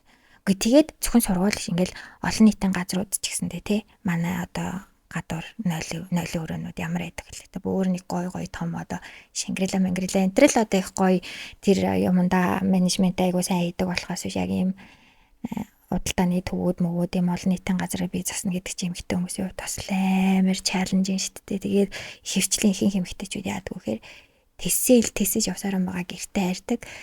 Тэгээ бас нэг судалгаа сая ерөн жоох юм нас ахаад ирэхээр юм давсаг сулардаг төрлийн дүү байна гэж байгаа байхгүй юу Монгол эмэгтэйчүүд. Тэр нь юутай холбоотой гэсэн чи ер нь маш их юм бас юм нөгөө бишээсээ барьж явдаг. Бизнес. Тэгээд ийм бөөрийн өвчлөл энэ төр бас ихтэй мэдээж тэр нь хүүхдийн уйлралд амьдарч байгаатай холбоотой. Гэхдээ шээсээ удаан байрсантай холбоотой өвчлөлөөс эмэгтэйчүүдийн дунд их байна гэж байгаа. Энэ чинь өөрөө дахиад эмэгтэйчүүд ирэх асуудал байгаа зү тий. Тэгээд ариун цэврийн өрөөний тал дээр бол тэгдэж зүгээр ганц шаардлага тавьдаг. Цаас байна уу? Тий. Тэл болоо. Тий. Тэгээд цаас байхгүй л өрөө засав. Цаастай нойл бол баг баярлал. Үгүй цаастай минь тийм үү ямар гоё юм бэ? Тий. Өө цаастай минь цэвэрхэн юм байна гэ хооронд юм ярьдаг. Нойл нь ямар юм бэ гэхин дэжгүй байна болж ийн гэл гоё юм байна. Цаас байна уу цаас байхгүй гэл. Цаас байна уу гэл тий. Гэтэл ч одоо тийм байх ёсгүй байхгүй юу? Цаас байж л ах хэвээр тэр чинь хүний өөрийн биологийн одоо хэрэгцээ. Тэр нь зөвхөн эмэгтэй гэхэд мэдээж эрэгтэй нойлд ч гэсэн байх л хэвээр л дөө. Түрүүн нэг хальт дурддагдаад өнгөрсөн сэдв байгаа шүү дээ. Өсвөр насны жирэмслэл гэдэг. Монголд ер нь бол маш их байгаа. Тэгээд одоо энэ тохиолдлуудын бага хувь нь хүчирхийллээс болсон байдаг. Би болохоор ихэнх хувь нь хүчирхийллээс гэж боддог байсан байхгүй юу? Тэгтэл ихэнх нь бол яг ингээд сайн дураараа. Тийм юм биш үү? Энд яг юу нөлөөлөд байна? Өсвөр насны хүүхд өөрөө хүсээд эсвэл болгоомжгүй байснаасаа болоод жирэмсэлж ийн гэр чинь айгүй юм зөвлөмөр зүйл байхгүй юу? Нөхөрч хүрэл мэндийн мэдлэг боловсрал. Ерөөсөө судлаад үзэхээр тэр л гардаг. Одоо маш энгийн ярил бэлгэвч гэж мэдгүй асуул бүгдээрээ мэддэг. Хэрэгтэй эмэгтэйгөө мэддэг.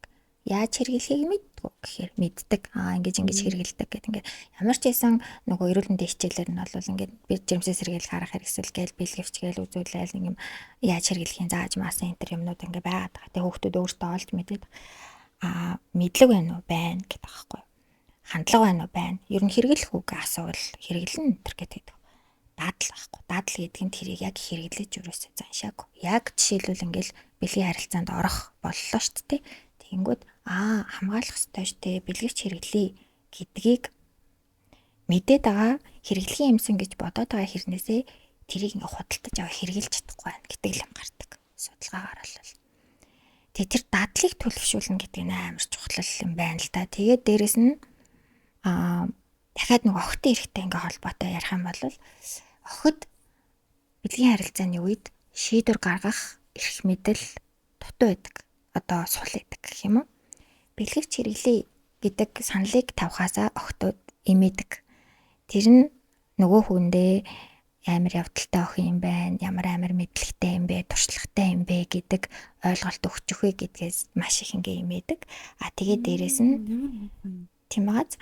Тэгээд дээрэс нь өвшөө бас юу гарч ирдэг вэ гэхээр хайртай л бол чи ингээд заавал хамгаалж явах гэдэг гэдэг. Тэгээд дээрэс нь бас нэг буруу зөндөө ойлголтууд байдаг л да. Анхны бэлгийн харилцаанд орох юм бол жирэмсэлтгүй гэсэн штэ. Гадуурын тавих юм бол жирэмсэлтгүй гэсэн штэ гэдэг энэ хуучин зөв ойлголтууд маань одоо ч гэсэн маш хүчтэй хэвээрэл байгаа дээ. Одоо нийгмийн дийлэнх массын дунд гэсэн үг штэ. Тийм учраас дадал их сайн төлөвшөөгүй байна. Мэдээч хэрэг өөр маш олон хүчин зүйлүүд байгаа л да.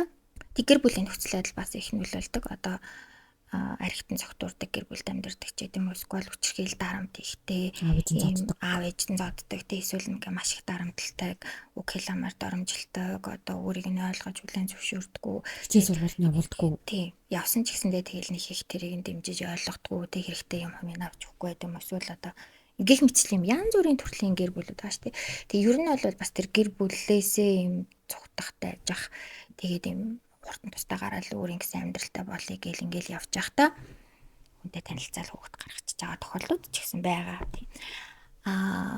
Мэдээч хэрэг хүсээд хүүхэд төрүүлж байгаа тохиолдлууд хүртэл байгаа. Одоо жоохондоо хоёлаа бие биендээ хайртай болсон бит хоёр гэрлэн хүүхэдтэй болно гэд ингээд хитнээс одоо түгээмлэрээ яг түгээмлэрээ бол нэг 17 нас одоо өсвөр насны охтын төрөлтийг ингээд тусдан судалж үзээд дийлэнх төрөлт нь хэдэн насн дээр нь гэхээр нэг 16 17 нас. Аимшигтэй жоо сэтгэл эмзэглүүлж байгаа мэдээлэл юу вэ гэхээр сүүлийн жилүүдэд ер нь нөгөө нэг бага насны бүр одоо жоохон насны төрөлтүүд жоохон нэмэгдэх хандлагатай. Жишээл 10 нас гэдэг бол баг ихтэй хэрэг ба 10 настай охин хүүхэд төрүүлж ин гэхээр тий. Уу яг би нөгөө 11 нас 12 нас гэнтэр гэл 10 настай хүүхд жирэмсэн нөхөртөөгөө нөгөө хүнс цуглуулаад явж байгаа тийм харцсан. Тэр үед итгэмээргүй л байсан л та. Гэхдээ тийм тэнд бол нөгөө бүр насан турш хөгшин эрэгтэйтэй ингээд суулгаад тэгээ хүүхэд гаргачихж байгаа сте тэр child marriage-ийн асуудал бол тийм Монголд яг бүр яг тийм насанд хүрсэн хөгшин хүнтэй гэрлээд хүүхэд төрүүлж байгаа юмнууд бол байхгүй л дээ. Хуулиар энэ өөрөө хороод байгаа учраас гэхдээ хоёр өсвөр насны хүүхдүүд хоорондоо одоо хайр сэтгэлтэй болол 2-16 настай хүүхдүүд хайр сэтгэлтэй болол хүүхэд гаргаж байгаа энэ тохиолдлууд бол байгаа. Тэгэхээр эн чинь дахиад нөгөө гэр бүлийн боловсрол гэр бүл төлөвлөлттэй тэр юмтай холбоотой болчихж байгаа. Зүгээр дийлэнх нь бол ястай л нөхөрч гэрэл мэндийн мэдлэг боловсрол тэр хандлага дадал гэдэг юм айгуу чухал. Тэгээ ер нь бол юм өсвөр насндаа хүүхэд одоо охин чинь тий жишээлбэл энэ аав ээжүүд эдгээр үзэж байгаа бол охин чинь өсвөр насндаа жирэмслээд хүүхэд төрүүлж байгаа бол 100% эцэг гэх юм л буруу. Би бол шууд тэгж хэлэх туфтаа. Яагаад тэр охиныг тийм нөхцөл байдалд ортол нь хайхрамжгүй хандсан. Жирэмсэн болцсны мдээгүй хүүхдэн төрсэн тохиолдол байдаг шүү дээ. Ингээд төрх имлэг дээрээс ингээд төрчлөө гэд оцтангууд ээж энэ тэнцээ даралт харавсан тохиолдол хүртэл байдаг. Тэгээ дээрээс нь арай л хайхаргүй байгаа тэр хүүхдийн гидсэн томорж байгаа. Яг нуудаг л та манай охтууд айгу маш их нуудаг. Нуугаад ингээд 7-8 сар хүртлээр бүр юм гидсний даруулга зүүгээд явцсан тохиолдол байдаг. Ийм дандаа ийм том нэлмэр хувцснууд өмсөөд өглөө хичээлтэй авлаа гэж гараал орой шөнө орж ирж байгаа тохиолдлууд байдаг. Гэлээ гэхдээ тийм байсан ч гэсэндээ хамгийн наазах нь юуг анхаарах хэрэгтэй вэ гэхээр биенийх нь юм тогтмол ирж байгаа юу тий ажиглахгүй шүү дээ. Тэгээд ядаж л одоо бүр ээжүүдэд бол ингэж зөвлөмөр байдаг. Хэрвээ охиноо 16 нас хүртэл дор хаяж тий сарын тэмдэг нь ирж байгааг ингээд өөрийгөө тэмдэглэдэг шиг охиныхоогоо бас давхар ингээд тэмдэглэж байгаа хэрэгтэй. Чиний хэзээ ирсэн бэ? Хэд хоног ирж гин үү, өвдөж гин үү, өвдөлттэй ирж гин үү, тухгүй байна уу те? Ямар ариун цэврийн хэрэглэл чам тохирж гин, тохирохгүй байна гэд бүр одоо хэлэх юм бол ариун цэврийн хэрэглэлийг худалдаж авч өгөөд ингээд биелдээд өгөх хэрэгтэй. Тэгээд тэр чин дараа нь хянаж болох арга байхгүй. Тэр хэрэгжилж гин үү, хэрэглэхгүй байна уу гэдэг чинь ингээд харагдана шүү дээ те. Авч өгсөн сарын хэрэглэл нь хэрэгжилж гин үү. Гэх мэтчлэн ингээд энэ хүүхдэд байнгын тавих хэвээр анхаарал халамжууд ерөөсөө байхгүй байсан болохоор тэр хүүхэд төрөн төртлөө тэгэл ээж аваасаа нуугаад явцсан тохиолдлууд байж. Тэгээд яг хуу жирэмсэн болцсноо мэдэхгүй байгаа тохиолдлууд маш их байдаг. Нөгөө одоо юм ба штэ. Анхны бэлгийн харилцаанд орохоор жирэмсэн болдгоо гэсэн ингээд эсвэл гадуурн тавихаар жирэмсэн болдгоо гэсэн ингээд нөгөө ийм хуучин аргуудад итгээд тэрийг өөрийнхөө одоо эрүүл мэндийн боловсрал мэдлэг гэж ойлгоод ингээд явж итэл гин 5 сартай жирэмсэн болцсон тэрийг мэдэх тохиолдол. Тэгэхээр л эн чинь бид нар хүүхдүүдтэй насанд хүрсэн хүмүүс манай сургууль боловсролын систем тэгээд ээж авууд маань ямар ойлголт мэдлэг өгч чинь гэдэгтэй л хамааралтай 100% хамааралтай. Тэгээд харамсалтай нь яг Монголд ингээд өөртөө хэлээгүй, өөртөө заагаагүй, ойлгуулаагүй, таниулаагүй бэжэж жирэмсэн болцсныхан дараа бүх бурууг нөгөө охиндоо өгөөд элдвэр хилээд, доромжлоо, зодоод, хүчрхийлээд гэрээсээ хөөцсөн тохиолдлууд хүртэл маш их байдаг. Тэгэл тэр олгонтой л бид нар ажилдаг. Тэгээ саний нөгөө гэдэг реакшн одоо нөгөө нэг тийм нөхцөл байгаа хүүхдүүдийг буруутгах байгаа, шүүж байгаа гэж ойлгох үү? Би нөгөө харамсалтай байгаа ч тийм. үнэхээр харамсалтай байна. Хангалттай мэдлэггүйгээсээ болоод аав ээж нь анхаарахгүй, багш нар нь гүйцэд хэлж өгөөгүй, буруу итгэл үнэмшилтэйгээсээ болоод хайр юм гэж бодогдож байна. Тэгээд яг би хувьдаа нөгөө дээрийг их алдаатай шийдвэр гаргачлаа, амьдралдаа алдчихлаа энэ төр гэж хэлэх үнэхээр дурггүй. Тэр бол одоо мэдээж амьдралд шинэ хүн ирж байгаа, тэр амьдралыг бас гэрэл гээтэй өнгө үзэмжтэй гоё л болгож байгаа тийм. Гэлээ гэхдээ нөгөө нэг эмэгтэй хүн чинь ээж болох юм нас бас их чухал байдаг тийм. Их эрт залуудаа ээж болцохоор нөгөөдөл маань арай л илүү их бэрхшээлийг туулаад байгаа хгүй. Одоо 25 та ээж болсноос болсон эмэгтэйн туулах зам арай өөр, 15 та ээж болцсон охины туулах зам хоёр шал өөр. Ингээд тэнгэр газар шиг ялгаатай байгаа учраас надад жоохон харамсалтай санагдаад би бүр үнэхээр ингээд жирэмсэн болцсон охин ирэхээр л ингээд аюу хэцүү санагдал. Яандаа энэ охин одоо юу туулах бол доо гэж бодохоор л аюу хэцүү санагдаад байдаг. Тийм болохоор арай жоохон тэр туулах партагийн багасгаад гэх юм уу те, одоо ингээд зам байлаа гэж бодоход олон нөх байгаа бол бид нар ядаж хоёр нөхийг бөглөөд өгөх юмсан. Тэгээ сургуульд оруулаад өгөх юмсан. Ядаж ингээд хүүхдэд төрүүлснээ дараа нь хүүхдэд асарч хамгаалах тухай ямар ч мэдлэггүй байгаа юм бол тэрийг нь заагаад хэлээд өгчих юмсан. Тэгээд хүүхд нь арай жоохон айтайхан болоод ирэхээр цэцэрлэг сургуульд оруулаад өгчих юмсан гэдэг ч юм уу. Ингээл нэг юм амьдралд нь тохиолдож болох бэрхшээлүүдийг нь жоохон багасгаал явж гин гэсэн үг. Энийг уг нь уулс хийх ёстой. Тэгтээ хийхгүй байгаа. Нэг юм асуумаар байна. Одоо аав ээжүүд хүүхдүүдийн амьдралд айгүй оролцоод байдаг штэ. Ялангуяа том болсныхан дараа чи ийм ажил хийхгүй, тийм сургуульд ор гэд аль хэдийн насанд хүрчээд өөрөөр дураар амьдрмаар хат нь чи хинтээ болцоод байгаа, хинтээ яагаад байгаа гэртээ ч юм уу те. Ингээд идэг. Энэ яг ер нь хэр зүг буруу вэ? Яг бас таг оролцохгүй ч болохгүй штэ. Ер нь оролцоогоо яаж ирүүлэр байлгах хэвээр юм. Яг хизээ яг зөв хэмжээгээр оролцож эхлэх ёстой юм. Зөв миний хувь хүний үзэл бол би их буруу гэж боддог. Яагаад гэвэл өөрөөсөө төрсөн хүүхдээ өөрийнхоороо амьдруулна гэдэг чинь их тийм муухай шуналж хүсэл байхгүй тий. Тэ нөгөө зарим хүмүүс ярьж чинь өөрийнхөө гүйцэлдүүлж чадаагүй ма хүүхдээрээ л гүйцэлдүүлэх гэдэг юм та гэл. Эсвэл чи заавал миний мэрэгчлийг эзэмшиж авах хэрэгтэй гэл тэ ингээл бүр одоо өмсөж зүүхийн хүртэл заагаал. Ялангуяа өсвөр насн дээр тэр чинь нөгөө late teenage нас гэж ярьдаг ш, нэг юм 16-аас 19 нас хүртэл үсээ янзлсны хүртэл шүмжлээл өмсөж байгаа хувцсныхын сонголтод хүртэл шүмжилтэй хандаал тий. Тэгэл нэг юм байж байгаа нөхцөл байдлын хүртэл шүмжлээл чи тийм байх хэвээр юм байх хэвээр энэ төр. Тэгээ нөгөө би ч өөрөө өсвөр насны хүүхэд өсөж байгаа хүний хувьд ингээл бүх процессыг ингээл яг ажиглал харахаар хүүхэд чи туршиж үзээл л юм бэл. Янз бүрийн юм ингээл нөгөө тэр насандаа туршиж үзэж байгаа л нэг 18 9 нас хүрэхлээрээ юм өөрийгөө ерөнхийдөө олоод ерөнхийдөө ядаж тэр өснийхаа засалтыг олгоод өмсөх хувцсныхаа стилийг олгоод өөрийнхөө юм аашааг зан одоо характерыг хүртэл олгоод юу сонирхож мэддэг хүртэл ойлгоч тийм байж тээ. Тэрнээс өмнө нь ингээд тэрийг нь өөрт нь нээлттэй чөлөөтэй тавьж өгөхгүй ингээд бариад ахлаар жишээлбэл бариад гэдэг нь өөрийнхоороо байлгах гад ингээд байхлаар хүүхэд яг тэр нэг юм насанд хүрэх насан дээрээ өөрийнхөө тэр яг сонирхол одоо хүсэл эрмэлзэл юмнууд ерөөсөө олоогүй яг ингээ хүнийхаар болчдөг.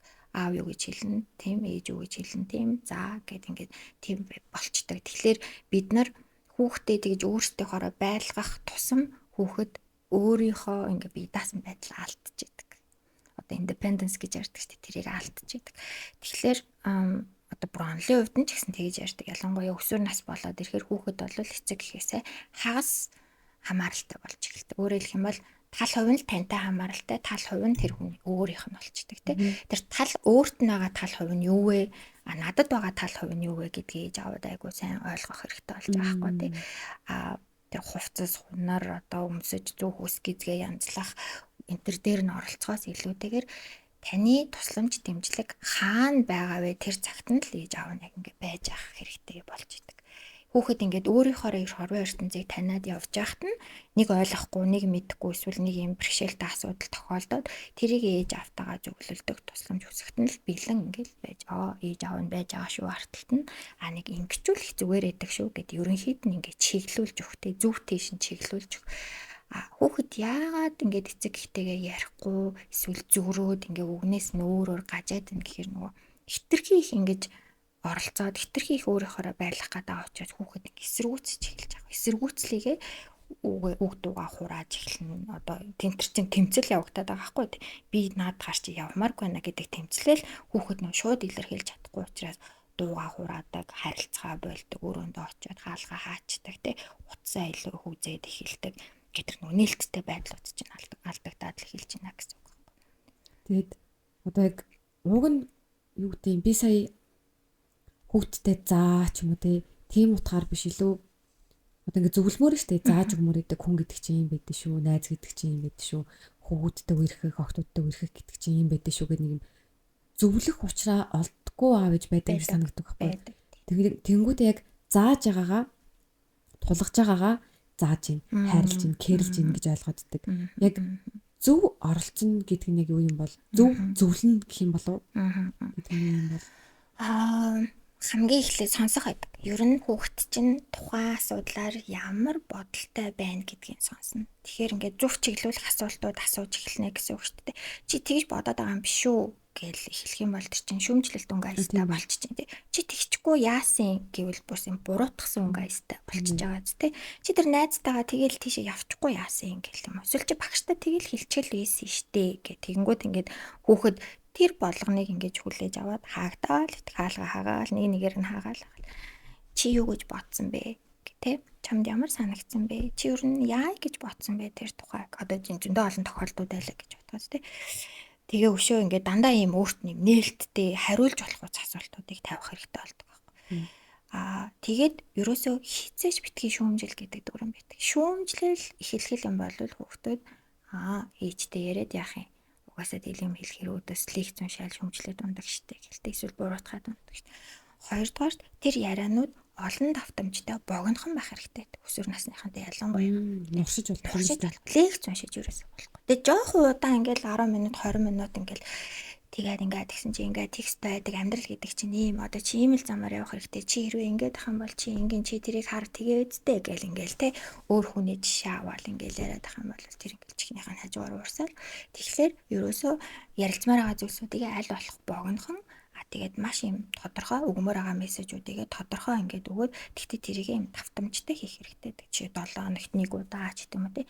Тэгээ мэдээж яг ингээд хоёулын шиг өөдөөдөөс хараад ингээд ярилцъя гэхээр өсвөр насныхан чинь ярилцахгүй гэд өөртөө юм айгу хэцүү хэрэг мэрэг хийчлээ. Одоо аав ээж намайг бараг те загнах гэж зэмлэх гэж гэж бодоод байдаг учраас ер нь бол аль болох тийм амьдралын ухаан суулгах байгаа яриануудыг бол нэг юм casual байдлаар хийх нь айгүй зүг. Бид одоо ингээл хамт машинд явж байхдаа ч юм уу эсвэл хамт гудамжаар алхаж байхдаа ч юм уу эсвэл нэм хоол идээд сууж байхдаа ч юм. Тэгээ яриагаа хаанаас эхлүүлэхээ ерөөсөө мэдэхгүй байх юм бол зүгээр нэг шал өөр юм random сэдв гаргаж ирээд ярьж. Чи ер нь энэ талаар юу гэж бодож байна гээл те. Сайхан жишээлбэл Facebook дээр аав нэг юм харсан.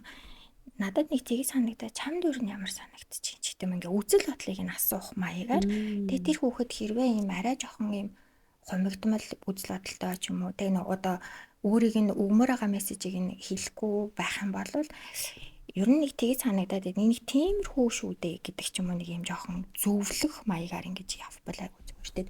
Хөвчлэн манайхан явахтэй тэл нэг Монгол юу гараад цагнаал тийм байдаг юм байдаг чи одоо тэгэв ингэв гэлтэй нэг юм хайрлаад тийм хайрлаад ингээд хилээд байгаа юмнуудаа дандаа нэг юм зөгнөлтэй ч одоо тэгчв ингэчв тэгж явж байгаад ингэчв гэл тэр чинь тийм байдаг шүү юм байдаг шүү.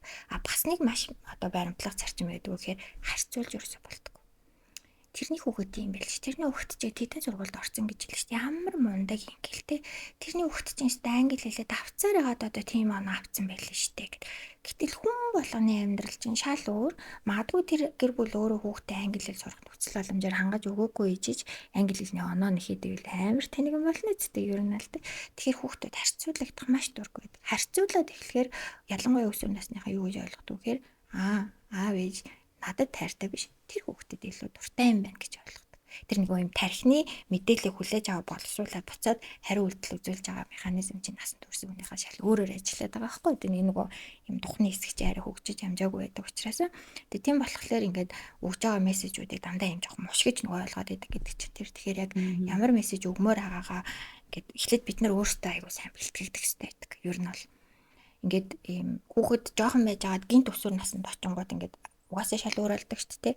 Тэгэхээр тэрийг манай ихэнх эцэг эхчүүд юм ойлгож хүлээж авч чаддгүй, нэг акцепт хийж чадахгүй. Уул нэстэ хүүхэд тахтай айгүй л хөөрхөн нээлттэй өстэй элен дадлангуул хүүхдээс одоо ингээл дуугаа ороогаал өрөөндөө ороод хаалгаа аачих юм надтай ч өгдөө урахгүй гэл ингээл эсвэл одоо үеийнхэн гэдэг нэг одоо үеийнхэн одооны хүүхдүүдээс айгүй сонирн болцсон ингээл утас ширтээлтэй эсвэл бүгдээрээ марзаас үстэй хаах харах уцмсууд гэл ингээл тэр дандаа шүүмжлэлээ яваад байгаа шүүмжлээл тэр таалагдахгүй шүү дээ ээж тэр таалагдахгүй байна гэдэг мессежийг хүүхэд ингээд байнга тавтамжтай ингээл аваад ахаад ээж надад дургүй юм байна гэж бодлоо. Эсвэл би тэр шиг байсан бол ээж надад илүү хэрэгтэй авах юм байна. Таахаас юм байна гэж ойлгож байдаг. Тэгэхээр эн чинь эргээд нөгөө нэг буруу шийдвэр гаргахад нь л бид нэр шүүмжлэл болгоноороо тийшээ чиглүүлээд таал гэсэн. Хүүхэд тийж аль буруу шийдвэр гаргах гэж байна. Тэгээд нөгөө өсвөр насны охтын төрөлт гэдэг рүү ингээ эргээд орохлоор жирэмсэн болцсон охтууд чинь ингээ маш хэцүү юмыг туулж байгаа штэ тэр чинь их хэцүү байгаа. Одоо 25 настай жирэмсэн болцсон эмэгтэй жирэмсэлтийг яаж хүлээж авах вэ сэтгэл зүйн хувьдаа тий 15 настай 13 настай охин жирэмсэлтийг яаж хүлээж авах вэ гэдэг чинь ингээ шал өөр юм байхгүй. Тэгэнгүүт тэр хэцүү үедээ хинтээ ч хуваалцахгүй тэр тусмаа хамгийн ойр татна байх ёстой хүндээ хэлж чадахгүй гав ганцаараа тэрийг шийднэ гэд ингээд зориг гаргаад явж ийн гэдэг бол амар маш том ганцаардал. Тэгэхээр тэр ээж бодох хэрэгтэй ахна шүү дээ. Миний охин маш хэцүү цаг үедээ надад хэлэхгүй надаас нуугаад өөр ингээд шийдвэр гаргаад өөр хүнтэй тэр юмаа зөвлөөд явчих үе дээ гэж бодоод өнөөдрөөс бараг бодоод тэр харилцаагаа сайжруулах хэрэгтэй болж байна гэсэн үг байна. Тэгээд байнга л тэгж бодох хэрэгтэй. Хэцүү цаг үед нь би байх ёстой, би хамгаалах ёстой, би дэмжих ёстой юм байна. Тийм учраас миний хүүхэд тэрийг надад ярьдаг байх хэрэгтэй. Тэгэхээр ярьдаг байхын тулд би тэр хүүхэдтэй нээлттэй элен далангуй байх ёстой, найз шиг нь байх ёстой юм байна. Найз шиг нь байхын тулд би тэгвэл яах юм? Хизээнээс эхэлэх юм? Яаж найз шиг нь байх юм? Тэ? Шүүмжилдэг найз байх юм уу? Дандаа загиндаг найз байх юм уу? Эсвэл ингээд дандаа үг хэлэмээр доромжлолж тэнийг юм уу, мангар юм уу гэдэг найз байх юм уу? Тэ? Эсвэл өөрийнхоороо байрлахыг хүсээд идэг найз байх юм уу гэдгээл ээж хүн аав хүн өөртөө шийднэ гэсэн. Хоёул ер нь айгүй олон дарк юмнуудыг ярьлаа. Бараг одоо энийг яг ингээд дуусгах юм бол зүгээр юм айдастай дуусгах гэдэг нь унтахын өмнө бүр айгүй их мургуулж удах гээд одоо л гоё гэгээлэг талаас нэрээ.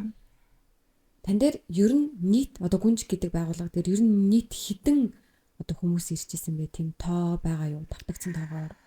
Манайх жилдээ бол ер нь нэг за хамгийн ихтэй нэг 50 ээж 60 залуу ээж гэж бид нэр ярьдаг. Өсвөр насны ээжүүд ирдэг. Тэгээд одоо 20 эдэн жил гэхэр чинь бараг хэдий. Тэгээд зөндөө олон. Тэр дундаас яг гоё амжилттай гоё гаргалгаа болсон, гоё өөртөө ихтэй болцсон, тэр хэцүү үеийг даваад гарцсан. Яг тийм кейсүүд юу байна гоё тэгэж яриа. Тэгээ яаж юу тэр нөлөөсөн бэ гэдэг зүгээс тийм. Одоо хамгийн тод жишээ гэх юм бол тэгээ миний ингээд сэтгэл бас их үлдсэн жишээ гэвэл би нэг охиноос цэцэг авсан байхгүй. Тэгээ нэг ширхэг юм цагаан сарна. Тэгээ тэр яаж ингээ миний амьдралд надад өгсөн маш олон цэцэгнүүдээс хамгийн ингээ үн цэнтэй тийм хайрлам цэцэг байсан. Тэгээ тэр хинээс ирсэн бэ гэхээр манай одоо гүнжийн өсвөр насны нэг ээжээс ирсэн цэцэг байхгүй. Тэгээд яагаад өгсөн бэ гэхээр бид нарт баярлаад цэцэг авчирч өгсөн. Тэгээ нэг юм манай ажилтнуудад. Тэгээ бид нар нөгөө төвдөө хамруулад тэгээ манайх нөгөө бүтэн жилийн өсвөр насны ээжүүдийг залуу ээжүүдийг чадахжуул хөтөлбөр гэд манай дээр хэрэгждэг. Тэгээд бүтэн жил ингээ үргэлжилдэг хөтөлбөр ахгүй. Тэр хөтөлбөрөөрөө бид нар одоо өстой бүхэл ингээ зааж болох юмнуудыг заагаад сургаж болох юмнуудыг сургаал хөгжүүлэх ингээл бүх төрлийн юмнуудыг хийдэг. Тэгээд хөтөлбөрөө төгсөөд нөгөө охин маань ингээд дээд сургуульд орсон. Тэгээд дээд сургуульд ороход нь бид нараас туслаад тэгээд бас нэг юм айгу мундаг сайхан сэтгэлтэй юм аян зохион байгуулдаг юм ихтэй сургуулийнхаа 4 жилийн төлбөрийн даагаад тэгээд бид нар тэр төлбөрийг олоход нь бас тусалж өгөө. Тэгээд нөгөө хоёроо уулзуулаад тэгээд нөгөө охин маань сургуульд ороод одоо 2-3 дугаар курст сурч байгаа. Тэгээд ямар ч хэсэн сургуулаа төгснөө дараа бол ингээд мэрэгжилтэй, өөрийн гэсэн мэрэгжилтэй тэгээд ийм одоо мөрөөдлийнхаа ажлыг хийсэн юм мундаг хүчрхэг гэж хэлэхгүй мундаг юм гоё юм ихтэй болно гэдэгт бол итгэлтэй байгаа. Тэгээд тэр охин маань ингээд надад тусалсан миний амьдралыг юм гоё гэрэл гээтэй болгож өгсөн баярлаа гэдэг цэцэг өгчээсэн.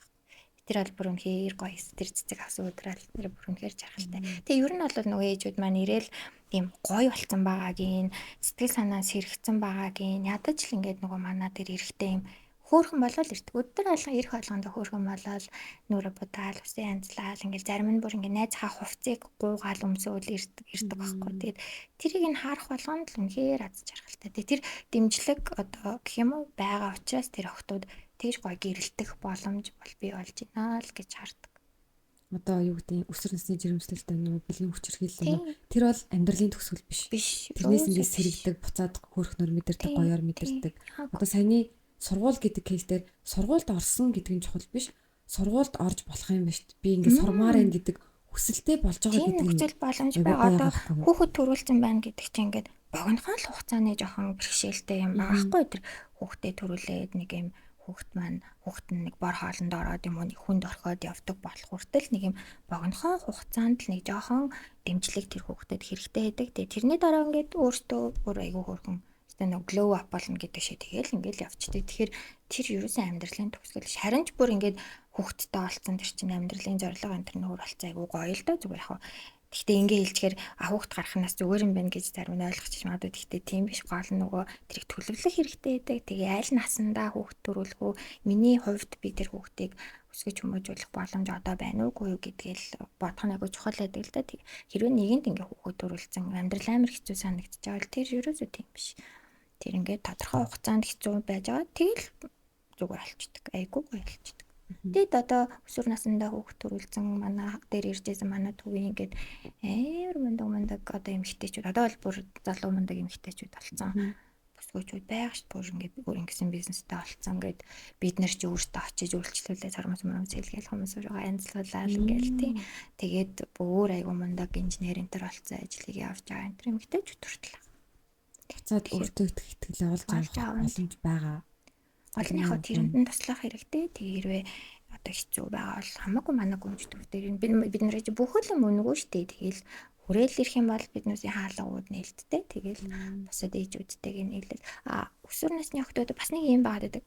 Нөгөө хүүхэд төрүүлсэн охтууд би л ганцаараа хүүхэд гаргацсан. Би л ганцаараа юм хэцүү байгаад байна гэд байдаг. Ерөөсөө тийм биш. Өөр зөндөө олон охтууд байгаа. Тэгээд заримынх нь асуудал нь бүр ч хэцүү байгаа гэдэг. Тэгэхээр нөгөө тэр охтуудтайгаа нийлээд ингээд зовлон жаргалаа хуваалцаад одоо бид нар дэмжих бүлэг гэж ярьдаг. Дэмжих бүлэг ажиллаулаад ингээд ярилцаад өө тэгээд амар хөөрхөн байдаг шүү дээ. Ер нь гэхдээ ямар ч зовлон дээр дандаа хантай хүн байдаг. Тэг яг адилхан зүйлийг тулж исэн. Бэл байх.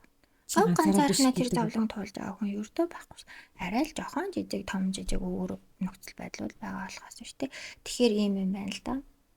Би биенийхээ ингээд зовлонг ойлгох нь илүү хүмүүсийг хооронд нь хайртай болгох юм байна. Тэ одоо жишээлбэл чи бит хоёр би биенийхээ ямар амьдрал туулсныг ойлгоод мэдчих юм бол бүр илүү би биендээ хайртай болдог. Тэгээ тэр нь ажлын орчинд ч хэрэгтэй. Одоо тэр нөгөө эрүүл харилцааг бий болгох нь тэр заавал зовлонгой тооч гэж хэлээд байгаа юм шиг л те. Тэр нь илүү бие биетэйгээ чин сэтгэлээсээ харилцах тухай л. Тэгэх юм бол илүү аз жаргалтай л бүгдээр л аз жаргалтай амьдрна гэсэн үг. Сэтгэл зовох зүйл байхгүй, бие биенийг мухагаар хилээд ах зүйл байхгүй тий. Тэгээд заавал ямар нэгэн төрлийн бус байгууллага дээр очих биш. Ер нь тэр найзынхаа тийм хүн байж болно. Дүүн байж болно, хичнээн байж болно тий. Яг гоо тэр гой хүрээллийг л би болгох нь айгуу чухал. Нэг хүндээ л хань болоод эхэлжүүл ингээл цаашаага гоё ингээл нөгөө өвчин шиг тархах гэдэг шиг гоё утгаараа тийм сүлжээ шиг болж байгаа үстэй тий. Тэгээ ингээ бодглохлоор нийгмийг өөрчлөх чинь бол айгуу амархан юм шиг байхгүй. Тий надаас тэгэл бол. Би л ингээд өөрөө айгуу зөв байж юм бол тий би бусад хүмүүсийг жоохон ойлгодог, хайрладаг, инэрдэг байгаад тэрийгээ жоохон түгээчих юм бол бусад хүмүүс ч гэсэн яг адилхан ингээл түгээгээл явах боломжтой юм шиг. Тэр өнгөтэй бид нарын нийгэмд хамтдаа л оршин тогтнож байгаа, хамт амьдарч байгаа энийг бүгдээрээ хуваалцж байгаа учраас бас би биенийхээ хэцүү бэрхшээлийг ч гэсэндээ хуваалцах хэрэгтэй. Тэгээ юм нөгөө зовлон дүртцэн, хэцүү юм дүртцэн хүмүүс чинь ингээд амьдрал тэр чигээр үргэлжлээд ах юм шиг эсвэл хүн болгон л муухай юм шиг бодоод идэв шүү дээ. Тийм хүн байхгүй, сайн хүн байгаа, гоё ирээдүг байгаа. Тийм. Тэгээ гарч байдаг. Одоо жишээлх юм бол хүчирхийлэл гэж хойлоо зөндөө ярьж штэ. Хүчирхийлэлд өртсөн байгаа эмэгтэйчүүд ямар ч гарц байхгүй юм шиг ингээ бодоод за энэ бол миний амьдралын хувь тавилан гэж бодоод ингээл бүр дуугүй твчээд хүлцээд ингээд амьдарч байгаа тохиолдол байх. Тэг ерөөсөө тийм биш. Хүн тэгэж амьдрах ерөөсөө ясгүй. Тэрийг л бодох хэрэгтэй үгүй. Хүмүүс чи хүн чи шал өөр амьдрах ёстой тий. Тийм учраас гарцуул байгаа, гарах зам болвол байгаа. Тэгээ тэрийг олох айгүй чухал. Тэгээ олохын тулд нөгөө л түрүүний хэлээд байгаа хүмүүст ханд тусламж хүсгээсээ ерөөсөө айх хэрэггүй. Тусламж хүсэж ин гэдгээрээ суул тараа болж ин гэсэн үг ерөөсөө биш аахгүй юу. Тэгээ мэдээж хэрэг зөв хүнээсээ тусламж хүсэх нь л чухал л та. Тэгээд буруу хүнээсээ очиод хүсээд ингээд хаалга мухартаад байгаа хүмүүс байгаа. Тэгээд итгэл нь алдарчаад байгаа хүмүүсүүд байгаа аахгүй юу. Гэтэл сайхан сэтгэлтэй, зөрөгтэй тийм хүмүүс бүр зөндөө байгаа тийм зөндөө байгаа. Маш их байгаа. Тэгээ хүмүүс юм байдаг л да нөгөө хоёлаач түр ярьсан нөгөө халдаж чадахгүй байгаад байгаа хгүй. Тэгэхээр эргэн тойронд чинь тусалмаар явж халдаж чадахгүй хүмүүсээс байж магадгүй. Тэгэхээр тэр хүмүүсийг тусалсангүй, намайг ойлгосонгүй гэж харахаас илүүтэй тий. Хэрвээ чи өөрөө хандаагүй бол тэр хүмүүс бас магадгүй имээгээд айгаад санаа зовоод халдаж чадахгүйсэн ч яж магадгүй байхгүй. Тэгэхээр нэг тэрийг нэг момент хэрэгтэй. Тэгээ тэр зөв момент олоод нэгтчих юм бол бид нар биендээ хайр түгээгээл дэмжээл туслаад хамгаалал ингээл явж чадах хүмүүс шүү дээ гэж бодоод байгаа. Хоёлынгийнх нь өнөөдрийн дугаар ингээ багцлаа тэрлүүл зовлон тохиолдвол ганцаараа битээ тул хүчтэй байх гэж битээ гоё зөрөгтэйгоор тусламж асуу 2 3 4 5 хүнээс асуу сайхан сэтгэлтэй хүн байгаа. Тэгээд бэлгийн боловсролын тухай мэдлэгтэй бол битээ санаа зов ич. Тэдний хүүхдтэйгээ яар. Тийм хүүхдтэй яар өөрөө бас судал. Өөртөө гоё цаг гаргаж чаддаг бай. Битээ дандаа гэрээ ажиллаа хийгээд 5 минутыг чамаагүй гарга. Өөрийгөө хөгжүүлтэй шинэ юм суралц мэд. Тийм тэгээ эргэн тойрныхоо эмэгтэйчүүдийг бас ингээ хайрлж хамгаал гоё ингээ өмөр тэгжиж яг хүн болго маск зүүжиж яг ирээдүй айгүй гоё гэрэлтэй болох гээд байна. Яг тийм. Маш гоё дүнлээ. Олон улсын эрх зүйн хөгжлийн байгууллагаас хэрэгжүүлж байгаа Монгол улсад гендерт суурилсан хүчирхийлэлтэй тэмцэх тогтолцоог бэхжүүлэх төслийн хүрээнд өнөөдөр би гүнж төвийн үүсгэн байгуулагч ундрахтай ярилцлаа. Тэгээд надад ярилцахад үнэхээр таатай байлаа. Маш гоё хэрэгтэй нийгэмд одоо хувь нэмэр болсон зүйлүүдийг хоёулаа хуваалцаж чадсан байх гэж найдаж байна.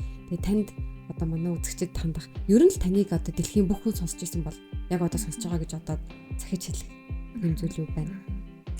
Одоо дэлхийн гэхээс илүү зөвхөн Монголын хүмүүс сонсож байгаа гэж бодох юм бол монголчууд биднээс нөгөө эрэгтэйчүүд маань эрэгтэйчүүд эр хүндээ хайртай гэж ярьдаг ч тэрнтэй адилхан эм хүн ч гэсэн эм хүндээ хайртайгаасаа гэж л бол хэлмээр санагдаад байна. Тэгэхээр магадгүй таны тулж байгаа ямиг өөр хүн ч тулж иж болно.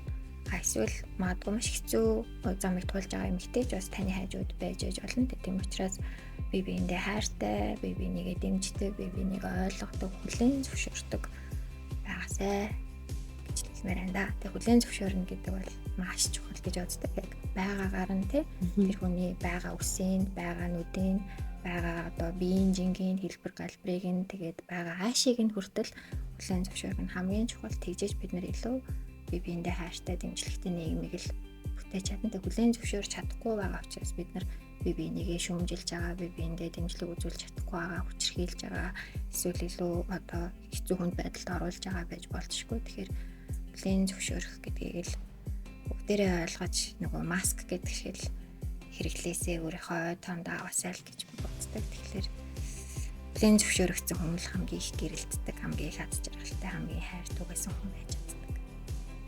Нээлттэй гоё ярилцсан танд зөндөө их баярлалаа. Баярлалаа. Сонирхолтой байлаа.